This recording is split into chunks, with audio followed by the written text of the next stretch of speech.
The Pat McAfee Show.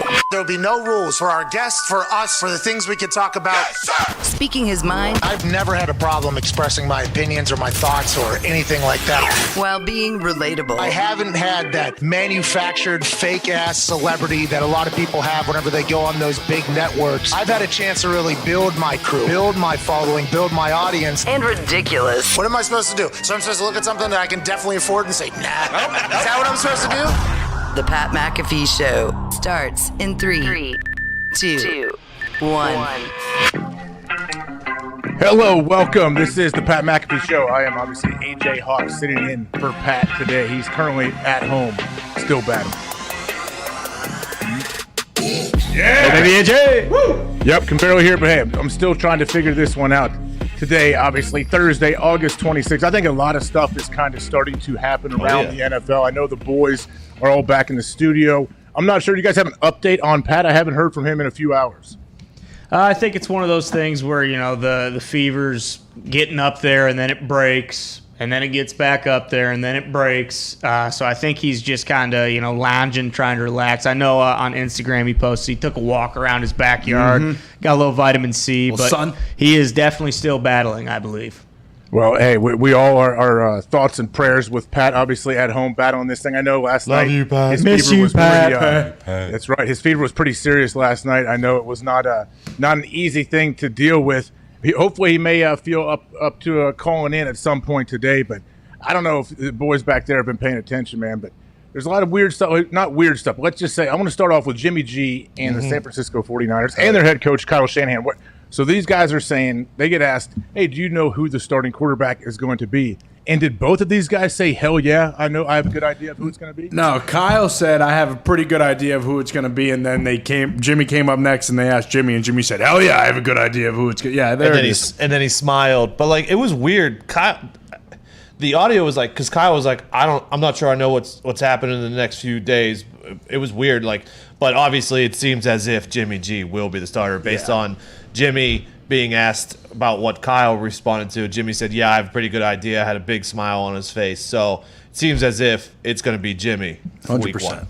Well, I don't know. Is it a possibility that this is like a smokescreen? He's trying to throw people off because you don't want to give your first opponent a competitive advantage. No. Jimmy's a really good actor if it is. Yeah, no, it's got to be Jimmy. You don't need smoke screens against the Lions. You throw anyone in there and they're going to win. Bingo. Oh, okay. Hey, Dan you know what, Campbell though? will be ready Jimmy for could be a both great of them. actor. We know he may have dated an actor a couple years ago that people seemed to really good. He did actually. Huff and puff about like they didn't think he should be going to dinner with some lady, but hey, maybe she taught him a few things, and she taught him how to act when the camera is in front of him. So hey, either way, It was Jimmy one G, I think date. this feels good for him. Don't He you did think? date that actress. You had to go to like page 64 to find her. Okay. Come on, Tony. Tony. Come on, dude. They went on one date. All I'm saying is I started questioning Jimmy G and his decision making when you look at Jimmy G and you know who Jimmy G is, and he had to go down to, I don't know, past 100 in the top rankings of porn stars on Pornhub. Come on,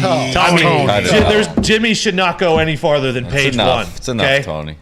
I mean, Diggs. I mean, that's uncalled for. I don't think just Jimmy saying. deserves it. Maybe he was working his way in. this is a You start compliment with to Jimmy. whoever, and then you work your way up, right? Yeah, Like, Tony, let's judge, not act it's all like subjective, right? Jimmy had to do anything. Okay, this was probably an opportunity that was presented to him, and he was just not willing to turn it down. Hey, here we go. Yeah, foot in the door. You know, now he probably has a bunch of connections. Is there any thought, though, AJ, that like Jimmy G just goes out, plays unbelievable, they have an unreal season, they go to the Super Bowl, maybe they win the Super Bowl, and then it's like, okay, now we have Jimmy G and Trey Lance. What are we going to do? Do we just send Jimmy G packing after his best season possibly ever? I mean, that's a great hypothetical that you laid out, and that's a great problem for the 49ers to have. If Jimmy G plays so well that he takes this team and they win a Super Bowl, yeah, then you do have some questions, but I would imagine they still believe no matter what happens this year that Trey Lance is the future of their team, most likely after this season, no matter what Jimmy does. Do you think this is like a same situation as the Bears, or like because Jimmy G seems like he's a little bit less of like a lame duck stop holder than Andy Dalton is because he did take them to the Super Bowl? Like, do you think those two situations are similar in terms of how long each one of their leashes is? I guess a little bit, but Jimmy's issue really hasn't been poor play. It's always been, and Shanahan even said, like, it's his availability. He's been banged up. He's been hurt, had some big-time injuries to keep him out of the lineup, and that's what they're worried about. I guess they have to protect themselves, and they saw Trey Lance, so they jumped up and took him. But everything you hear about Trey Lance, and you see him making some unbelievable throws in the preseason, are people saying, like, all right, yeah, he's flashing, he's showing great signs, and he has a gigantic – his ceiling is so high, but he's just not doing – like, he still needs time, I guess, to mature and to get more reps. Isn't that kind of what the rumor mill says about it? Yeah, because he barely played. He didn't play basically at all last year either, AJ. So, I mean, it's going to take some time. You have to go with Jimmy to start the year. He also had the minus 18% completion over expectation rating, worst of the rookie quarterbacks that I saw on that list. So it was something that you can't overcome, I don't think. That's right. I mean, you're right. We went over that yesterday. So can you explain exactly what that stat was that we went over on the show? Feels as if it was to just make it look like Trevor Lawrence was playing better than he was. And I believe someone out there goes, oh, that was supposed to be a completion, and it wasn't. Fucking minus 5%. That should have been deflected away. It was completion plus 5%.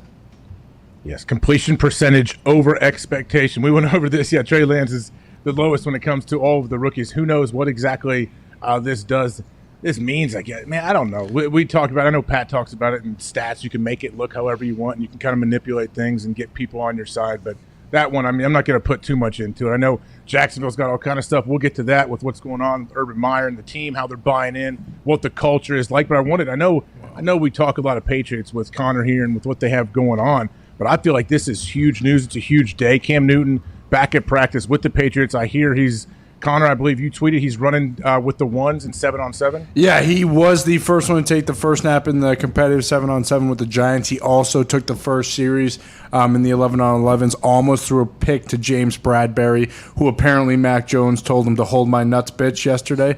Not positive. Was that a real quote? So that was a real quote that got tweeted out. I still haven't been able to clarify if Simon Charles at S Charles NFL is a real person or if he's like a Barry McCockiner character.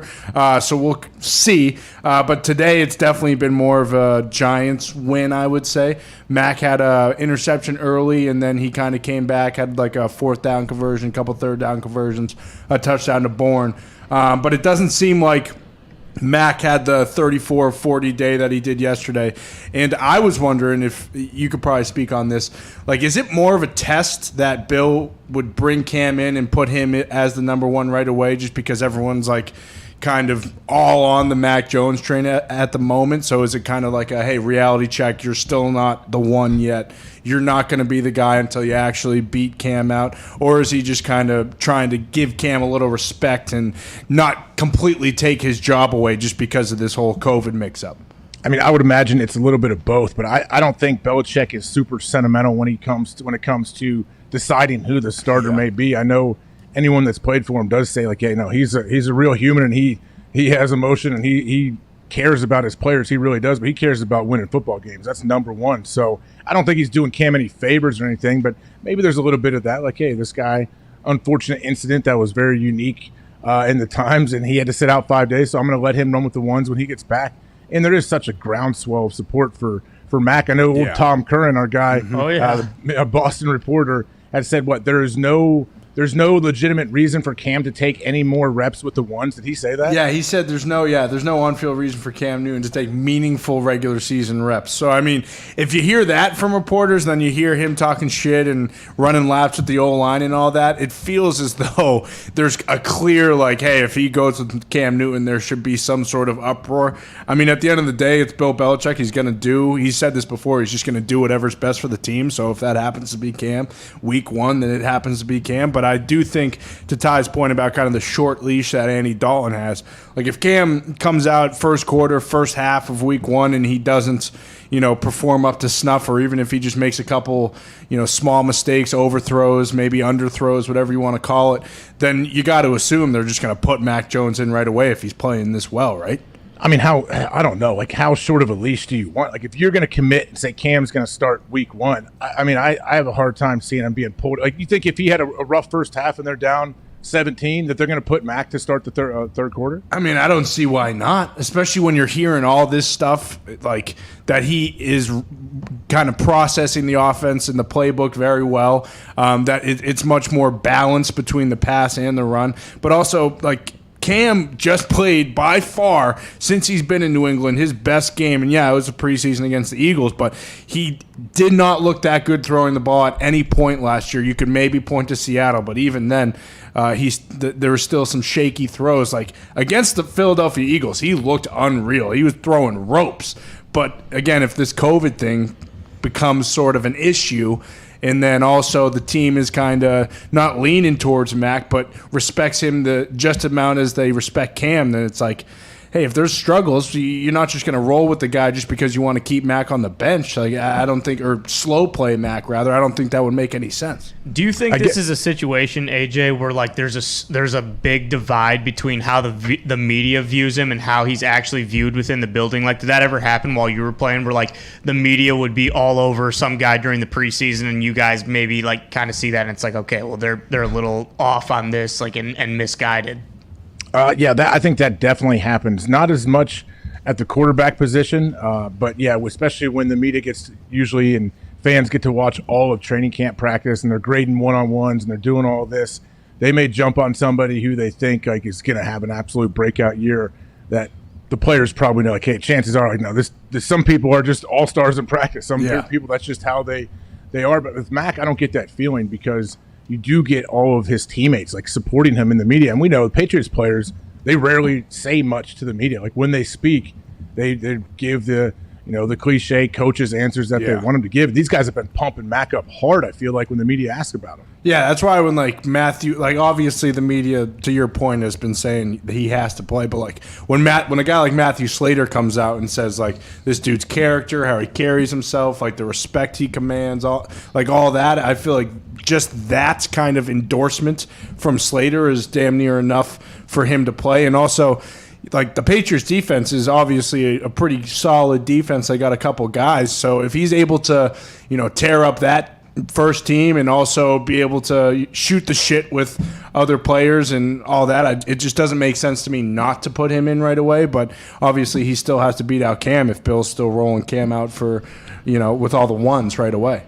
So I'm sure we can all agree that Bill Belichick has probably seen almost every single situation that you could face as a head football coach in the NFL. But I was trying to think back. Has he ever been the head coach of a team where they have a legit quarterback battle like this going on? Obviously, not in New England he hasn't. Going back to when he was the Cleveland Browns, I'm trying to think. I know he cut Bernie Kosar in the middle of the year, and Bernie went and won a ring as the backup of the Cowboys after that. But I'm just wondering if he's had to deal with this, because I know Belichick has some quotes out there when they asked him, like, he doesn't really know how it's going to play out. He's not saying, oh yeah, we have a plan, this is it. What was his quote? He said, I can't really tell you how it's going to play out, when they asked him. Well, I guess he kind of had to make the decision when Bledsoe came back after his injury with Brady and stuff like that, but that was not really. That Brady had already, that wasn't a competition. Brady ran away with it, I guess. It was definitely a decision he had to make when Bledsoe came back, but yeah, it was all right, well, Tom has gone on this magical run with his team, we're going to stick with it, I guess. Now it's a little bit different. Yeah, and there was a report talking about how, like, if Mac Jones get this job, he will not give it back. So maybe that's kind of the thought where it's like, if he's that confident in Mac that when he does go out there, he'll just take over and it'll be his, then maybe you do go with Cam just because it's like, hey, we'll give him one chance if he takes advantage of it. And if we play really well with him, then good, we still have Mac. And if he starts to fall off, we'll put Mac in. And then the rest is history. And this whole kind of thing is, dead. But there's still so much to, go with still, because of the fact that the season's still 2 weeks away or 15 days away from the first NFL Sunday. But, I personally hope that it's Mac. I know Gumpy, as a Dolphins fan, hopes that it's Cam, but either way, you're kind of winning with both of them. I always go back to what Lombardi said, though, AJ. Like, if you start with Cam and he doesn't play well, then you go to Mac. If you start with Mac or you start with Justin Fields and they struggle and you have to go back to Dalton or Cam, I think then that would be considered a mistake, right? Yeah, and it is, I guess, interesting how similar those situations are, how similar, I guess, Cam's situation is with Andy Dalton. Yeah, it's a little bit different in ways, but really they're both up against a tough task where the person behind them has a ton of support from the whole fan base, from a lot of people. The person behind them they drafted is playing very well, and they know, like, hey, if I am in there as a starter week 1, I start getting nervous for these guys, for Cam, for Andy Dalton, if they are in there starting, because I'm like, how do you have it's going to be a great test for him mentally, I think, and to know, like, all right, if I throw a pick early, if I do this, like, I don't want to worry that I'm going to be yanked out of the game and I'll never start again for this team. Like, there's a lot on their shoulders, but that's why they get paid a bunch of money, and that's what I say all the time. Like, playing quarterback in the NFL is the toughest position in all of pro sports. Like, there's just so much physically and mentally that goes into it that I'm blown away, really, by the way that these guys can handle it. And I just think Belichick, he finds himself kind of in a place where he hasn't really had to deal with this before, and I'll be curious to see how it all works out. Well, it's funny, too, looking at the Bears and the Patriots QB competition, just because, like,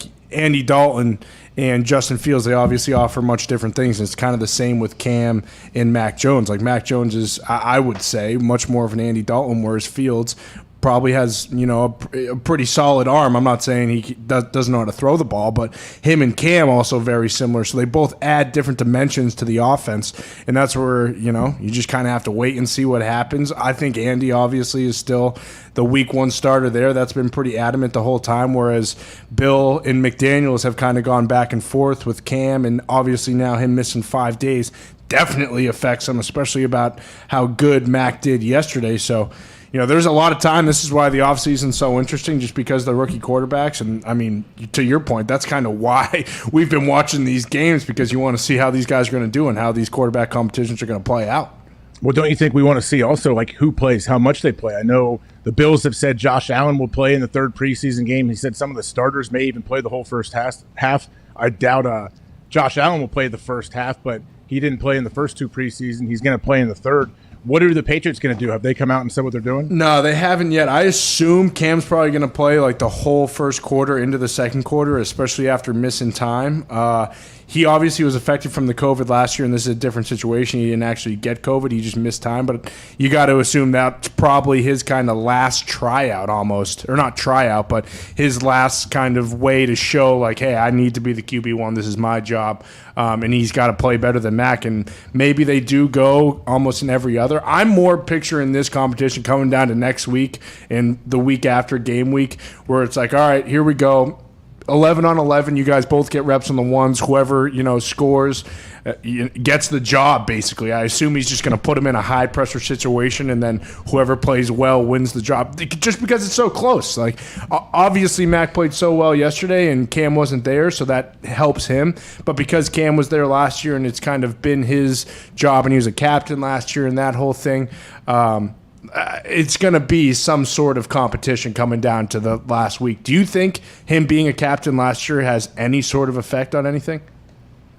No, not really. I don't. I mean, yeah, it speaks a lot for who he is and the kind of leader he is, but I don't think when Belichick is sitting there trying to make the final decision, and he's like, it's even. He's like, oh, but he was a captain last year. He's got to play. Like, I just don't think that will have a huge role. But do they technically have to announce a starter before the game? Could they go right to game day with like game time and not announce a starter? Yeah, I think they can go. Yeah, they don't have to announce it, right? Yeah, because look at when last year with Herbert, what was that? Like 2 minutes before the game, we found out he was starting. Well, he got hurt though, but it was because Tyrod got. Yeah, I guess you could. But you know what I mean? Like, I don't think you have to. They release depth chart. They have to release depth charts, I know, but they could just put 1A, 1B, or you don't have to have. You could have 2 starters at any positions you want. Well, in that week leading up to, you got to assume the media will probably tell you, like, okay, Max, whether it's Mac or Cam, okay, Mac's coming out, he's taking all the 1 reps. Hey, but think about it, Connor, during the regular season though, the media usually has to leave after warm-ups and like maybe individuals, so they don't get to see team periods once you start in-season practice. Yeah, so that is why, because I didn't know that. I just assumed that's how we were going to find out, is they were just going to tell us, like, okay, it's game week, Cam's taking all the 1s reps, blah, blah, blah. But was that new? Was that always like kind of a rule? Were they never able to do that? I think each team has their own set of rules on how long the media stays, but I don't think there's any. I don't know of any teams to where the media during the regular season watches the whole practice and gets to watch team periods and all of that. Like, when you say you're watching whatever ESPN during the week and they're talking about teams and they're showing clips like on a Wednesday. They show it always looks like, oh man, these guys don't do anything. Look how easy practice is. They're not doing. They're just walking around doing pat and go, stretching. I'm like, yeah, because they're allowed to film like the first 15 minutes when you're warming up and you're doing pat and goes and you're just kind of getting loose. And then all of a sudden they blow a whistle and you go do team periods, and the media, they show them out the door. So you can't really get a whole lot of info for that. But I wanted to switch.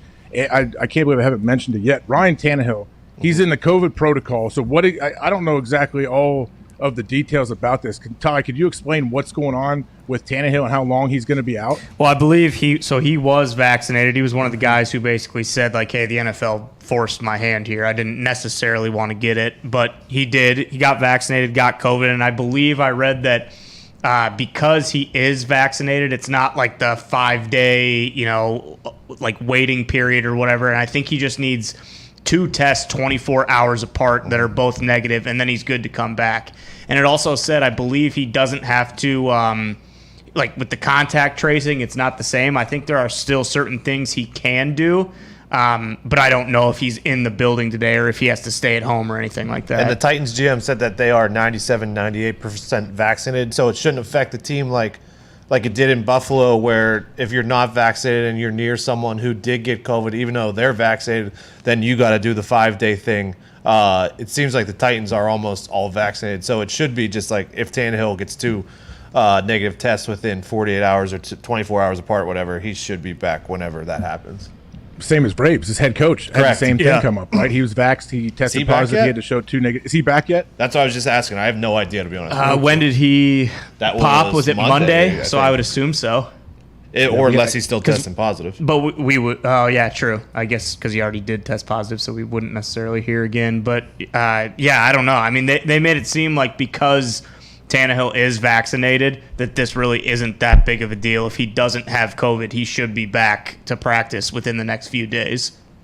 Man, I doubt people have strong feelings on both sides of this argument, do they? No, I don't think so. No one really cares. Dive into this. Yeah, it's pretty clear cut, kind of just right down. Everyone's on the same page with this one, I believe. It is good. It's fun to see people come together. This just really brings people together, everything that's happening right now. But you mentioned the Buffalo Bills. How many guys do they have out right now on the whole COVID protocol? I believe 6 I saw. Yeah. Is the trainer? Did a trainer test positive? Is that right? Yes. Mm-hmm. And then so is it the people that are away from the facility now, are they the close contacts that were unvaxxed? Is that who's out of the building? Yep. Yeah. Gabriel And then- Davis, Cole Beasley. I'm not sure who else. Yeah, and then to add on to the Bills thing, Isaiah McKenzie got fined the traditional or standard first fine, which is $14,650, because I guess he wasn't wearing his tracker or he was spotted in the facility not wearing his mask, and he's unvaccinated, so you have to wear your mask all the time. Wow. So, all right. And then McKenzie, I know he had a letter that the NFL sent him his fine letter, right? And your first fine is $14,650. And then is the next one game check, and then after that you get a 4-game suspension. Is that right? So I don't believe it was an actual. I could be wrong, but I thought I read that it's not a 4-game suspension. It's you don't get paid 4-game checks. Oh, so I think it's your fine 4-game. Never mind. 4-game suspension, and you are unpaid. So yeah. Wow. Yeah, I don't think they ever do that in the NFL, do they? Where it's like, hey, this is you're on. You still get to work, but you're not getting paid. Like they don't have that, do they? They must not. Yeah, I don't think so. I mean, It's either you're suspended or not. They don't let you play and say, "Oh, hey, you're playing these 4 games, but you're not getting game checks for these games." Do you think this is changing him at all, though? Like, do you think now he's like, oh, okay, now that I got my first fine, like, I'm just going to go get vaccinated now? Or is he just going to be much more strict, always have a mask on, put his helmet on with the mask on, and then take it off? Well, and do you get charged as like a repeat offense? Like, let's say he gets COVID again, or he's a close contact and can't be there, but he was doing everything right. Like, I don't think they give a shit. I think he's still considered a repeat offender. So even if he was doing everything right and it happens again, then it'll be the next stage of whatever that is. He'll get the 1-week salary offense or, a suspension and be unpaid. Yeah, I mean, you don't want to be fined $14,650, let alone if you know this happens again at 1 week salary during the season.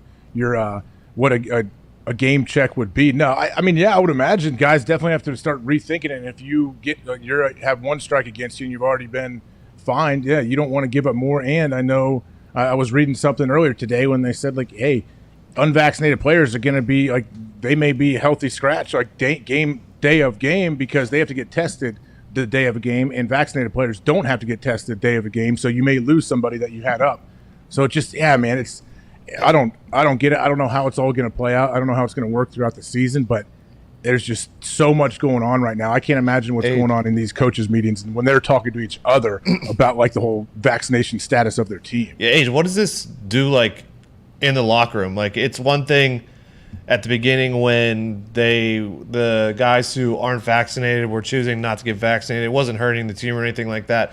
But now when guys are like missing practice time and potentially missing games, does that like do anything? Is that going to cause a rift in the locker room potentially?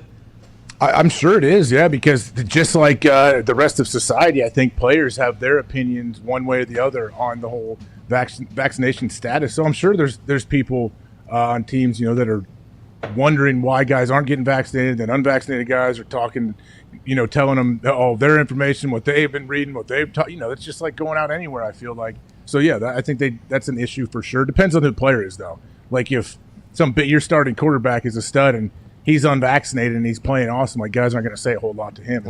It's kind of on your production and how the team views you as a leader and how much they respect you, I think, too. Well, and it's not every Bills player because there was one offensive lineman, I think Deion Dawkins for them, who got the first shot, in between getting the second shot, got COVID, and he had like a terrible, terrible case. Said like he wasn't sure he was going to make it. He was hospitalized for 4 days. Hospitalized. So I know that there are some voices in the Bills locker room that take it very seriously. And then obviously on the other side of the spectrum, there are the Cole Beasleys that, will die or retire before they get the vaccine. Yeah, when you said the guy that spent 4 days, did he end up getting the second vaccine or did he not get the second? Yeah, I believe he ended up getting it wasn't like 2 vaccines, just the second shot. I believe he got the second shot, even though he is an immunicorn because he has that 90-day window where he has the antibodies and he won't be affected by it. Oh, man. I mean, there's so much happening. We're gonna take our first break here in a minute, but I wanted to let everybody know at 1:30 Eastern, we have absolute stud Von Miller will be joining us. Yeah! Von's amazing, looking to have a huge year. I know the last year in his contract in Denver, coming off a season-ending ankle injury, I believe it was last year. The dude's an absolute monster, so I'm looking forward to speaking with him at 1:30. We will get out to the phone lines after this break for sure. There's all kind of stuff going on, though. Urban and the Jags, there's talk from analysts, whatever that means, that there's some people may not agree with what Urban has going on. Yeah, that's life, man. That's coaching in the NFL. If that report is true or not, who knows? I know Andrew Luck's popping up, looks good. Throwing to high schoolers, maybe a comeback, looks pretty good. Maybe. What do you guys think? Maybe, I don't know. But hey, if you guys want to know, you better stick around and come on back after this break here. Sirius XM Channel 82, Mad Dog Sports Radio. Show.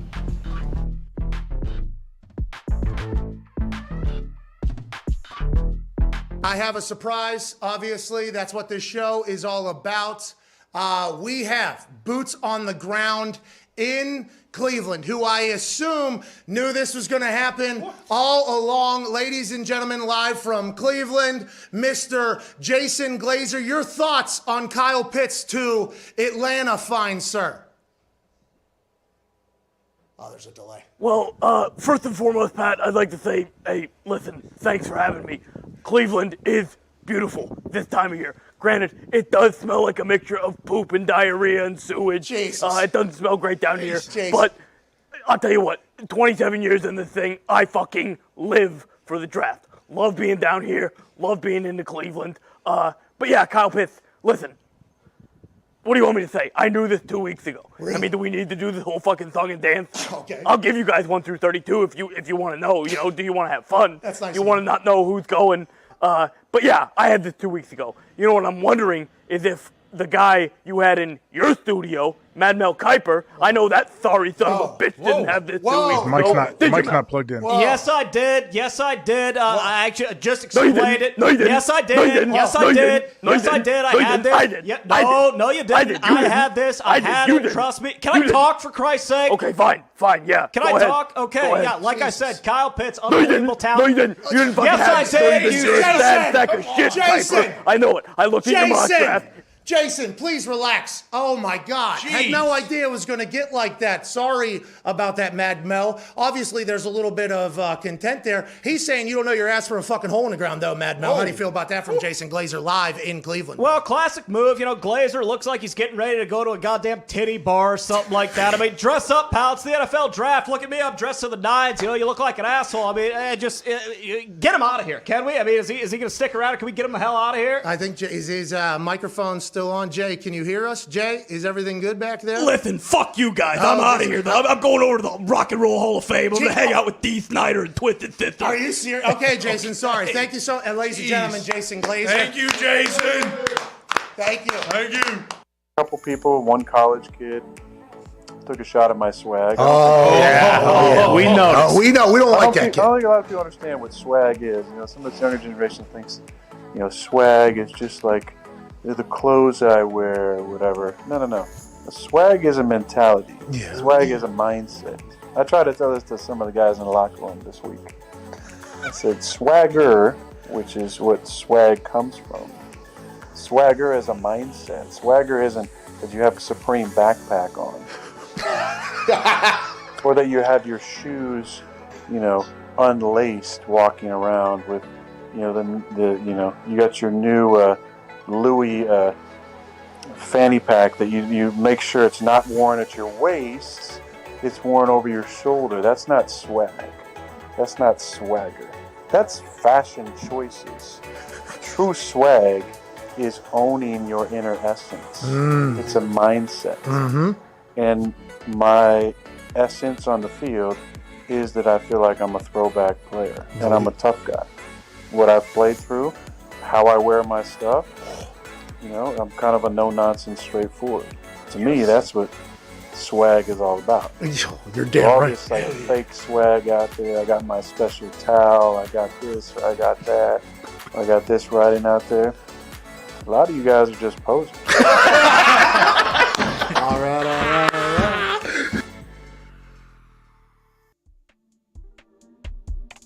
Take this one in your face, mother.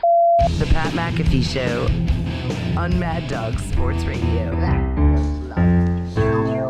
Welcome back. This is the Pat McAfee Show. I'm AJ Hawk sitting in for Pat today. Channel 82, Sirius XM, Mad Dog Sports Radio. Hey, so before we went to break, I mentioned Urban Meyer and what's going on down there. So I guess there's a report from an analyst. Do we know, has there been a name put to whoever said that these players were having issues with Urban? Do we know who said this? Not sure. It wasn't Someone said Pete Prisco, was it? Someone said Pete Prisco, didn't they? I thought so, but It is Pete Prisco. I wasn't sure if we were naming names or not. No. Did Pete say that it was him? Yeah, he went on the DA show and said these comments. Okay. Did he? Well, I'm sure he didn't mention which players he talked to. Like, there's no way. Yeah, that I happened, don't. Yeah, guess. the No, players Pete were did not name The names. players were pissed that there's a microphone at practice, and in between periods it says they were on the microphone, assistant coaches, hey, get your water in you and get to the next fucking station, okay? Hustle. Yeah, I did read that. You know that. I mean, I've worked college games. There's a lot of college practices where that was going on, where there's a guy on the mic. He's almost like a DJ, and he's got his voiceover in the whole practice. And I've been at practices in college where the guy will have the mic, and the whole practice can hear him. There's music going on, and the guy's doing play-by-play. He's like, "Oh, young freshman QB with the touchdown, 7 on earlier," and he like legit was giving play-by-play. I was like, this is nothing of what I ever got to experience. It looks like a lot of fun. I wish I could take part in something like this. You have like a full-time hype man going for you. Okay, but how do NFL players feel about that?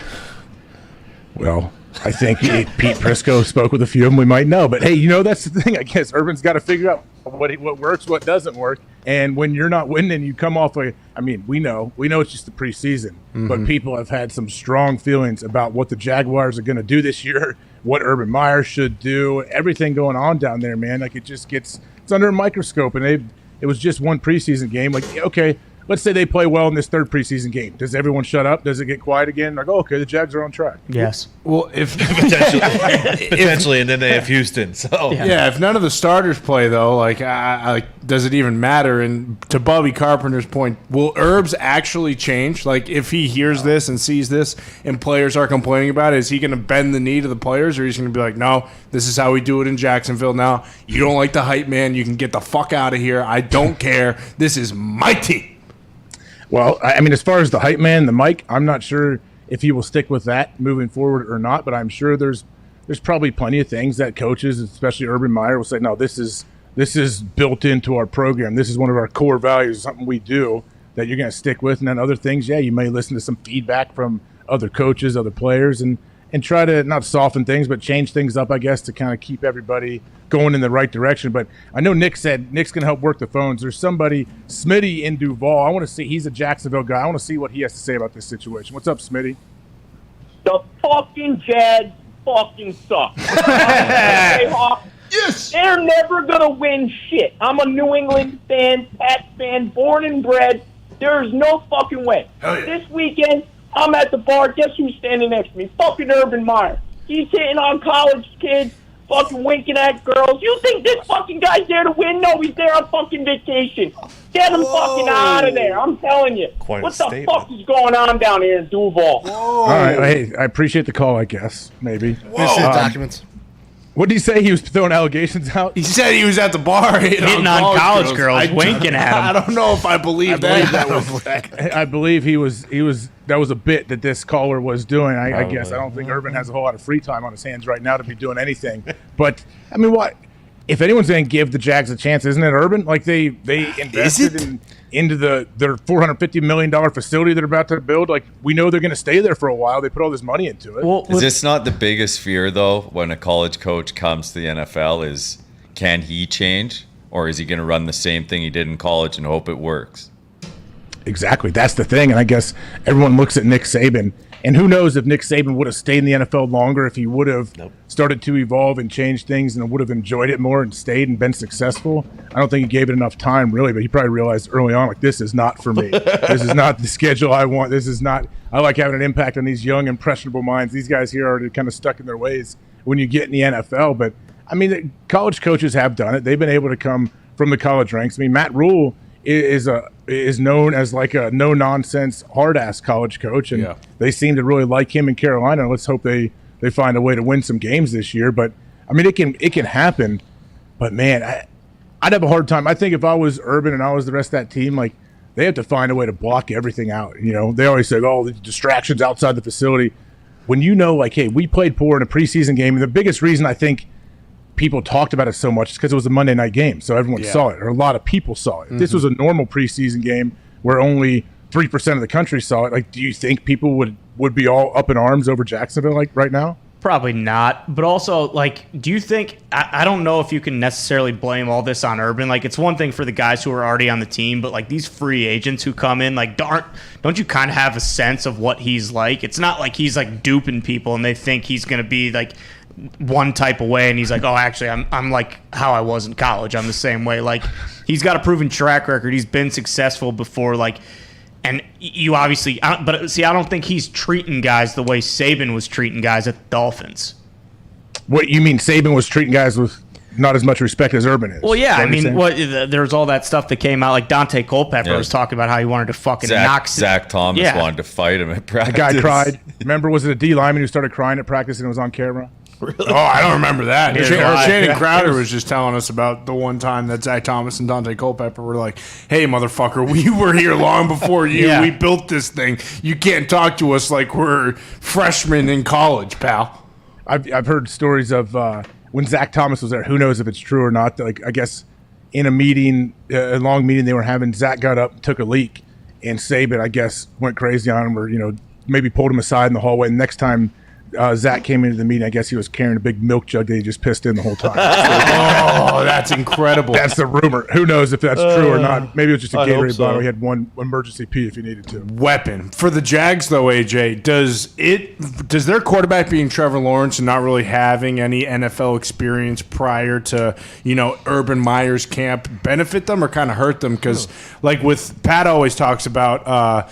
Like with Andrew Luck, he wishes he could have gotten 1 year with Peyton so he could kind of understand that the quarterback can tell the coach, like, hey, we're not doing this shit, we're doing this, this, and this. Because Trevor's just coming from that college environment that it seems Urban's bringing to Jacksonville, does that hurt them or does that help them because he'll buy into that?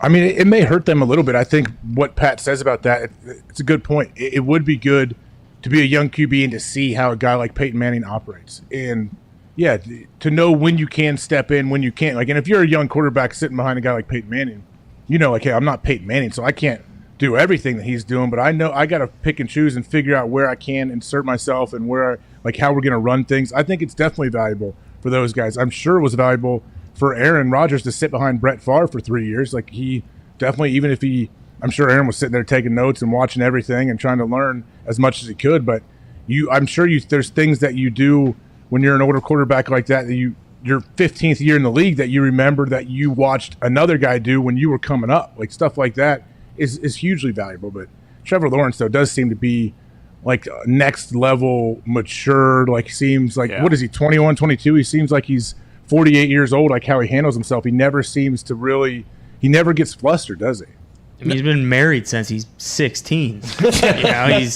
He also too he said it before the draft or maybe after he got drafted. Like, he doesn't feel like he has anything to prove. He's just kind of doing it because he loves the game, and I take that how it is. I don't know if that's a good thing or a bad thing, but it doesn't seem like he has the kind of attitude where he can tell Urban, like, nah, fuck that. Like, hey, tell that hype man to go to hell because nobody likes that guy around here. It seems like he's just kind of buying into Urban, which might benefit him and it might not. And I don't know if he has the team. He probably does have kind of the support of the team. So I wonder if those guys might start looking to him like, hey, dude, none of us want this guy here. We need to change a couple things around here. Go talk to your guy Urban and figure this out now. I mean, that's an absolute real thing where most of the players on the team know, like, hey, I can't step out of line. I don't have a whole lot of pull. But they know, hey, if your quarterback, whoever your quarterback is, that dude, he can change things. He can have pull. So the players, if they really do hate stuff and they don't like, say, this hype man, the Mike, for example, they could come to Trevor like, hey, man, like, we got to cut this out. You got to find a way to get this out. We can't say anything, but we know you're number one overall pick. You're the golden boy. You can say whatever. You need to go do this for us. And if he did, like, have a big, say there was something the players all basically did not like that was going on. If Trevor had a big blow up in practice and shut it down or did something, or even went behind the scenes and told coach, I don't want to do this. I don't think it's good for the team. The players don't like it. And it got shut down. That goes a long way with this whole team because they know that, hey, he will stand up for us. He kind of represents our voice because it's hard for everybody on the team to be heard. Hey, this is pure speculation, but maybe Schobert, as a leader of that team, did go up to Urban and try to say something. He said, well, you're fucking traded. Whoa. Maybe. We'll have to get Schobert on sometime. Yeah, we'll ask him that's how his exit went. But Jags got the perfect opportunity. They play the Texans week 1. Win that game, go from there. Is it, though? Is it because everyone expects them to win? True. They expect I don't think everyone does. Really? They've looked very bad, AJ. Like, very bad. I know it's preseason. I get that, but it's almost like, okay, if they don't beat Houston week 1, then I feel like, hey, people really are going to start freaking out, and they're going to want some changes, even though it's only one regular season game. But, yeah, I guess it's the old double-edged sword. Isn't that what they call it in Canada, Gump? Yeah, you got it, AJ. The line does, though. They're 3-point favorites on the road at Houston, so the line suggests that people expect them to win that game. I bet on the Texans go 0-17, so they better not fucking win week 1 or I'll be bullshit. Hey, speaking of that, Nick, there's someone I'd like you to dial up on the 5-Hour Energy phone lines. The official summer flavors are here. What do you code McAfee at checkout and you get 10% off. Let's go to Paz in Sacramento. I wonder what Paz has to say about this Houston Texans team. Hey, man, what's going on? Shout out to Pat for, I know he's down with the COVID. T's and P's to him and the rest of the boys. Shout out. Shout out. Shout out. Hey, man, so I think we're going to have the first time in NFL history a team goes 0-17. Hell yes! And my theory is the Texans are going to go 0-17. They're going to get the number 1 draft pick. They're going to trade Deshaun Watson, and then they're going to build their team. Jack Easterby, Nick Casario, they're going to do their thing. Okay, hey, if you're still there, what if they go 0-17 and they trade Deshaun Watson? When do you think they trade Deshaun Watson? I mean, most likely, if he's not going to play all year, it seems like, from what I'm hearing, they're going to do like the commissioner exemplis. Just to have him on the sideline all year. That doesn't seem like something like, that they want to do, especially with the players. I'm sure you can speak to that more. But yeah, definitely in the offseason during the draft. I know, we had Shefty doing his little thing with Aaron Rodgers this year. So I'm pretty sure in the offseason he'll get dealt. And then, I don't know, Spencer Rattler, I think. Ooh, Oklahoma. Paz, how do you pronounce your name? It's Pav, actually, P-A-V. Shout out Mitt. Actually, Mitt, I called in on my birthday, August 9th, which was a historical day on the show because that's the day AJ Hawk said I-O to the Paz. Oh, wow. That was a good day. That was a good day. Historical day, huh? Historical day in the show's history. Happy belated. I got to be a part of it. I knew you weren't pronouncing it right. So pause. So if it's P-A-Z, I gotta say pause. You're right. I know that because in Spanish class in high school, my name was Paz, which means peace in Spanish. We got to pick our names, and that was my name. So good name. Really? Yeah. I guess that makes sense, Diggs. Why you did that? Your defense of the Cuomo brothers is, I don't know if you had that. Whoa. But, I know it's still going on. Listen, I don't care what his name ends in anymore. That piece of shit is dead to me. You don't leave your fucking dog, okay? Attaboy, Tony. I'm out on him. What did he do? People don't. Everyone doesn't follow him like you do. What happened? I don't listen. AJ, I don't have Google alerts set for the guy. I saw it on the internet, and it's National Dog Day, that this scumbag, when he was moving out of the governor's mansion, left his beautiful dog behind for whoever works at the governor's house or whatever to take care of. He didn't give a shit about this thing, dude. This guy might be the worst human on earth. Why did he leave it? He couldn't. Was he moving into a tiny apartment? Because he's a piece of shit. What do you mean, why did he leave it? If you think that's bad, you should have heard what he was doing to people. I didn't get that story. All I saw was the dog stuff, okay? Just the dog stuff affecting. Okay, well, Diggs. I'm out. Well, good luck. Good luck with that fight, Diggs. The dog is. Tell you what, the Irish can have him, okay? Whoa, we don't want him. The dog is actually probably pretty jacked up. He's like, oh, thank God this guy's going to stop putting peanut butter on his nutsack. I don't have to lick it off anymore. Oh no. Okay. That's true. I don't even think that's allegedly, but that's a tie thing. That came up. That's not. I read it somewhere. I can't remember where. Oh, you did? Yeah, that's the scary thing about the internet, isn't it? It's out there. Right. You can find whatever you want to solidify whatever opinion you think you should have. Yeah. Right? Yeah, absolutely. I read it somewhere. AJ, you think the Texans are going 0-17?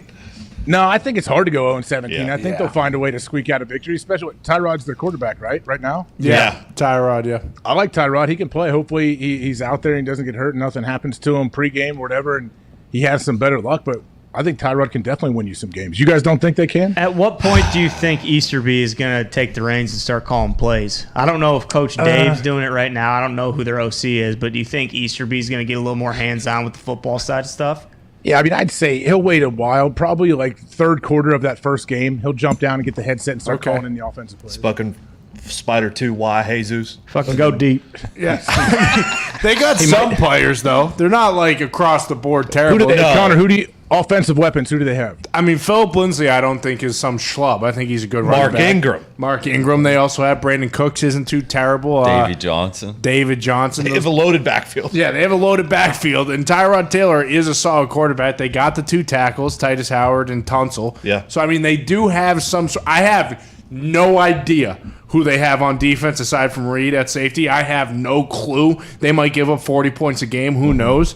But I don't think they're, that bad. I just think because of all the absolute bombs going off in that organization that it's going to be too much to win, especially because that division is actually very good now, depending upon the Jaguars hype man. Yeah, I don't think the roster is as bad as people think. I think it's just everything around it that was going on with Deshaun. And with Mr. Jesus, I can't think of his name. Easterby. And everything going on with that, and obviously Bill O'Brien and stuff like that. But they brought in a lot of players this offseason, so I don't think they're going to go 0-17 now. No, I don't. I mean, they definitely don't have the worst roster. Like they have plenty of talent. You're right. Like if you are going to compare on paper their roster compared to others, there's plenty of teams that you feel like probably have less talent than the Texans, I'm guessing. Yeah, but like that string of games right there that Zeke just went down. I mean, Bills, Pats, Colts, Cardinals, Rams. I mean, that's pretty damn tough right there. And that's like the middle of your goddamn season, too. So, I mean, who knows? But I just don't see how they're going to win more than 4 games. That is a tough schedule. They got a tough schedule. Yeah, 3. What's their over-under there on FanDuel? 4, I believe. Let me check to make sure and confirm, though. Yeah, I just don't see how they could get that I'm done. not seeing 4. Unless, I mean, hey, Tyrod Taylor's probably a man very motivated just because of his string of bad luck. But because it is Tyrod Taylor, you're going to assume he'll get another golf tee shoved in his lung, and then he'll be out for the season. It is 4. Boom. Well, let's hope everything's okay with Tyrod and Nick. Let's get to one more caller before we head to a break. Chad, you said, is on the line somewhere. Nick, is that right? What's happening, AJ? What's up, boys? How you doing, man? What's going on? Nothing, man. Just listening to you. Oh, yeah.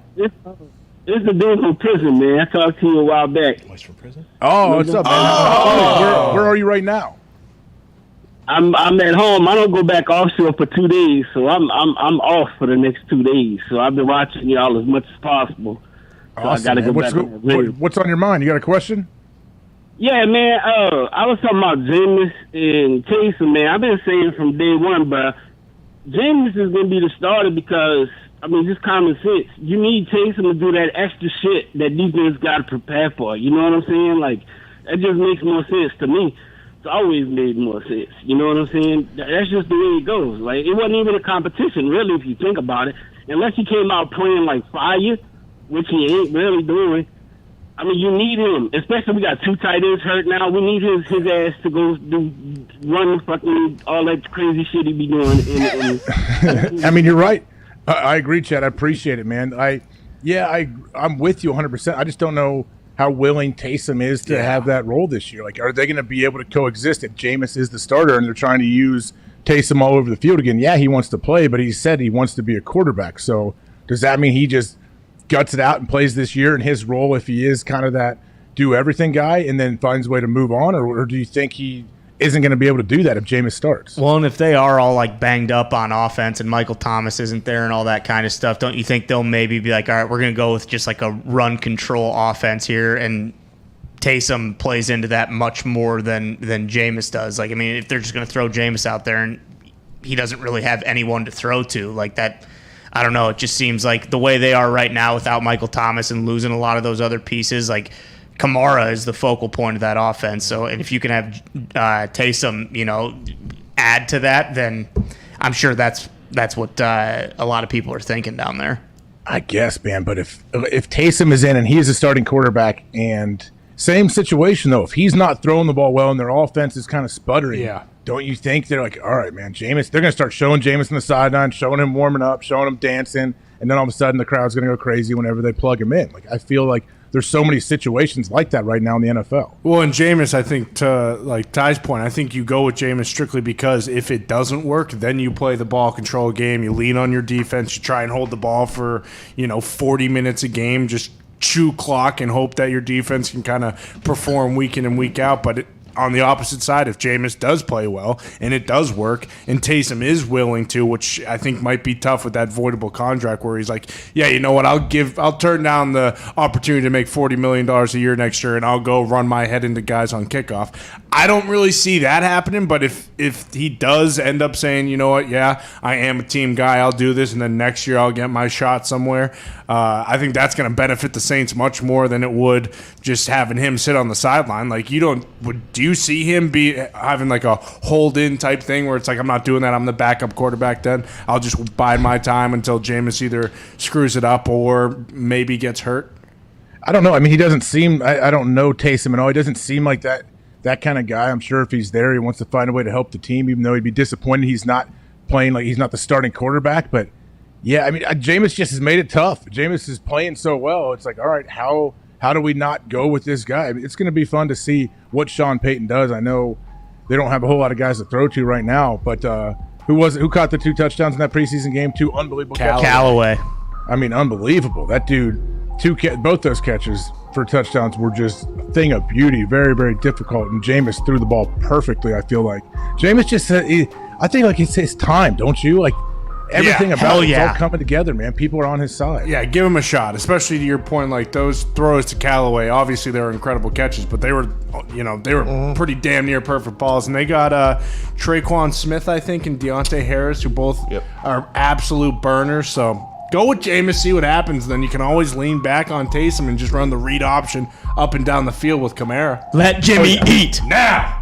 Let him eat. Yeah, hey, Sean Payton, that dude is a genius play caller in the NFL. We're wrapping up hour 1 here. We will be back on the other side. Vaughn Miller's at 1:30.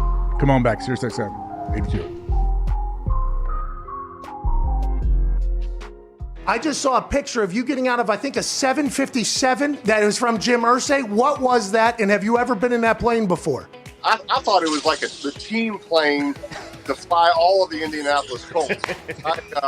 Literally, I mean, it's got the logo on it, Pat, and it was awesome. But look, that's just Jim. Pat, I had a wonderful 14 years there. It's obviously the team that I wanted to play for always. I understood the decision he had to make, and no hard feelings. And for him to send his plane to fly me and my son down here, it was a great gesture. A lot of room for me and Marshall. We were throwing the football. So, pretty cool experience. Pretty cool father-son weekend. By the way, as he's moving from event to event right now, you are the best, dude. Where are you headed right now? I'm going to the game. I got Lynch. I got Faneca. I got these guys in the background. Boys, congratulations. Yeah. Congratulations, boys. All right, Peyton. Oh, hey, there he is. Marshall, I hope you enjoyed that plane, pal. Hey, Peyton, last thing here. You talking to Tom Brady, you becoming friends with him. It was interesting to watch. Oh, yeah, take the photo. Take the photo.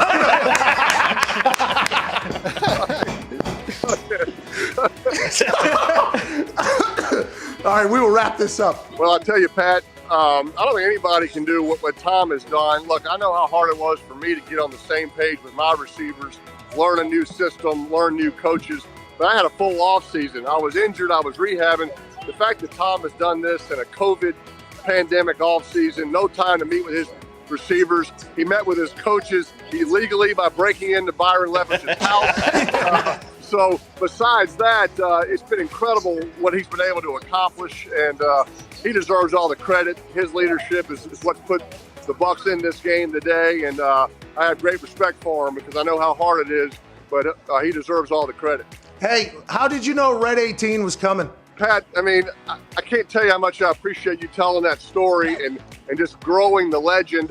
That was about the 18th time I tried it. I was 17 going into that. And, you know, when it doesn't hit, you just keep walking. Nobody ever really tells you about it. So when it hit, I was as surprised as you were. And the reaction from some of the good old folks there in the casino that night was pretty special. Well, I appreciate you doing that. You made me and those folks in the casino a bunch of money. Congrats on the Hall of Fame nod. Thank you for spending time. Enjoy yourself at the game, Peyton. Pat, thanks, pal. I appreciate you. The Sheriff, Hall of Famer, Peyton Manning. That opening kickoff in that Super Bowl you're referring to with the Colts, Hester takes to the crib. You having a little bit of a heart attack there? Very bad decision, Pat, on my part. All week up in Indy, we're practicing, and we know he's their number one threat. They don't have a lot of offensive weaponry. They win with defense and special team. So for the whole week, we're in Indy. We're not going to let him touch the ball. We practice squibbing to the corners, bouncing the ball, high kick, pop-up kickoff, punt it out of bounds, everything to not let him touch the ball. We have a chapel service, and the chaplain talks about David and Goliath, and he says, hey, the reason David beat Goliath, he wasn't afraid. Everybody else was afraid. David ran right at him, threw it right between the eyes, and it was over. And I started thinking, we're acting like we're afraid of Devin Hester. So I told the team on Saturday night, I hope we lose the toss. We're going to kick off.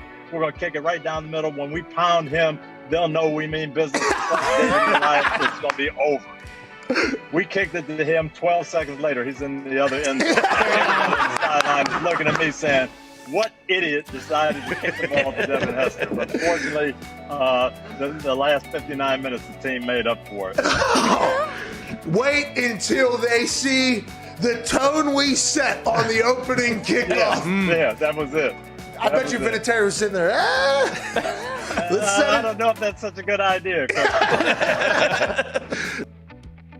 First things first, 50-yard trash can drop into the bucket accuracy contest. Apple, set go.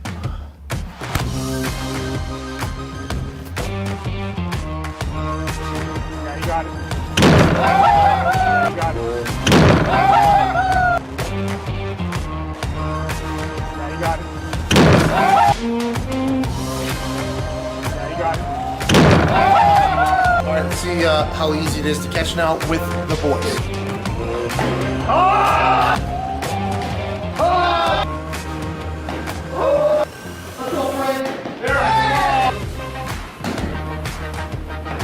Time in to play down low. All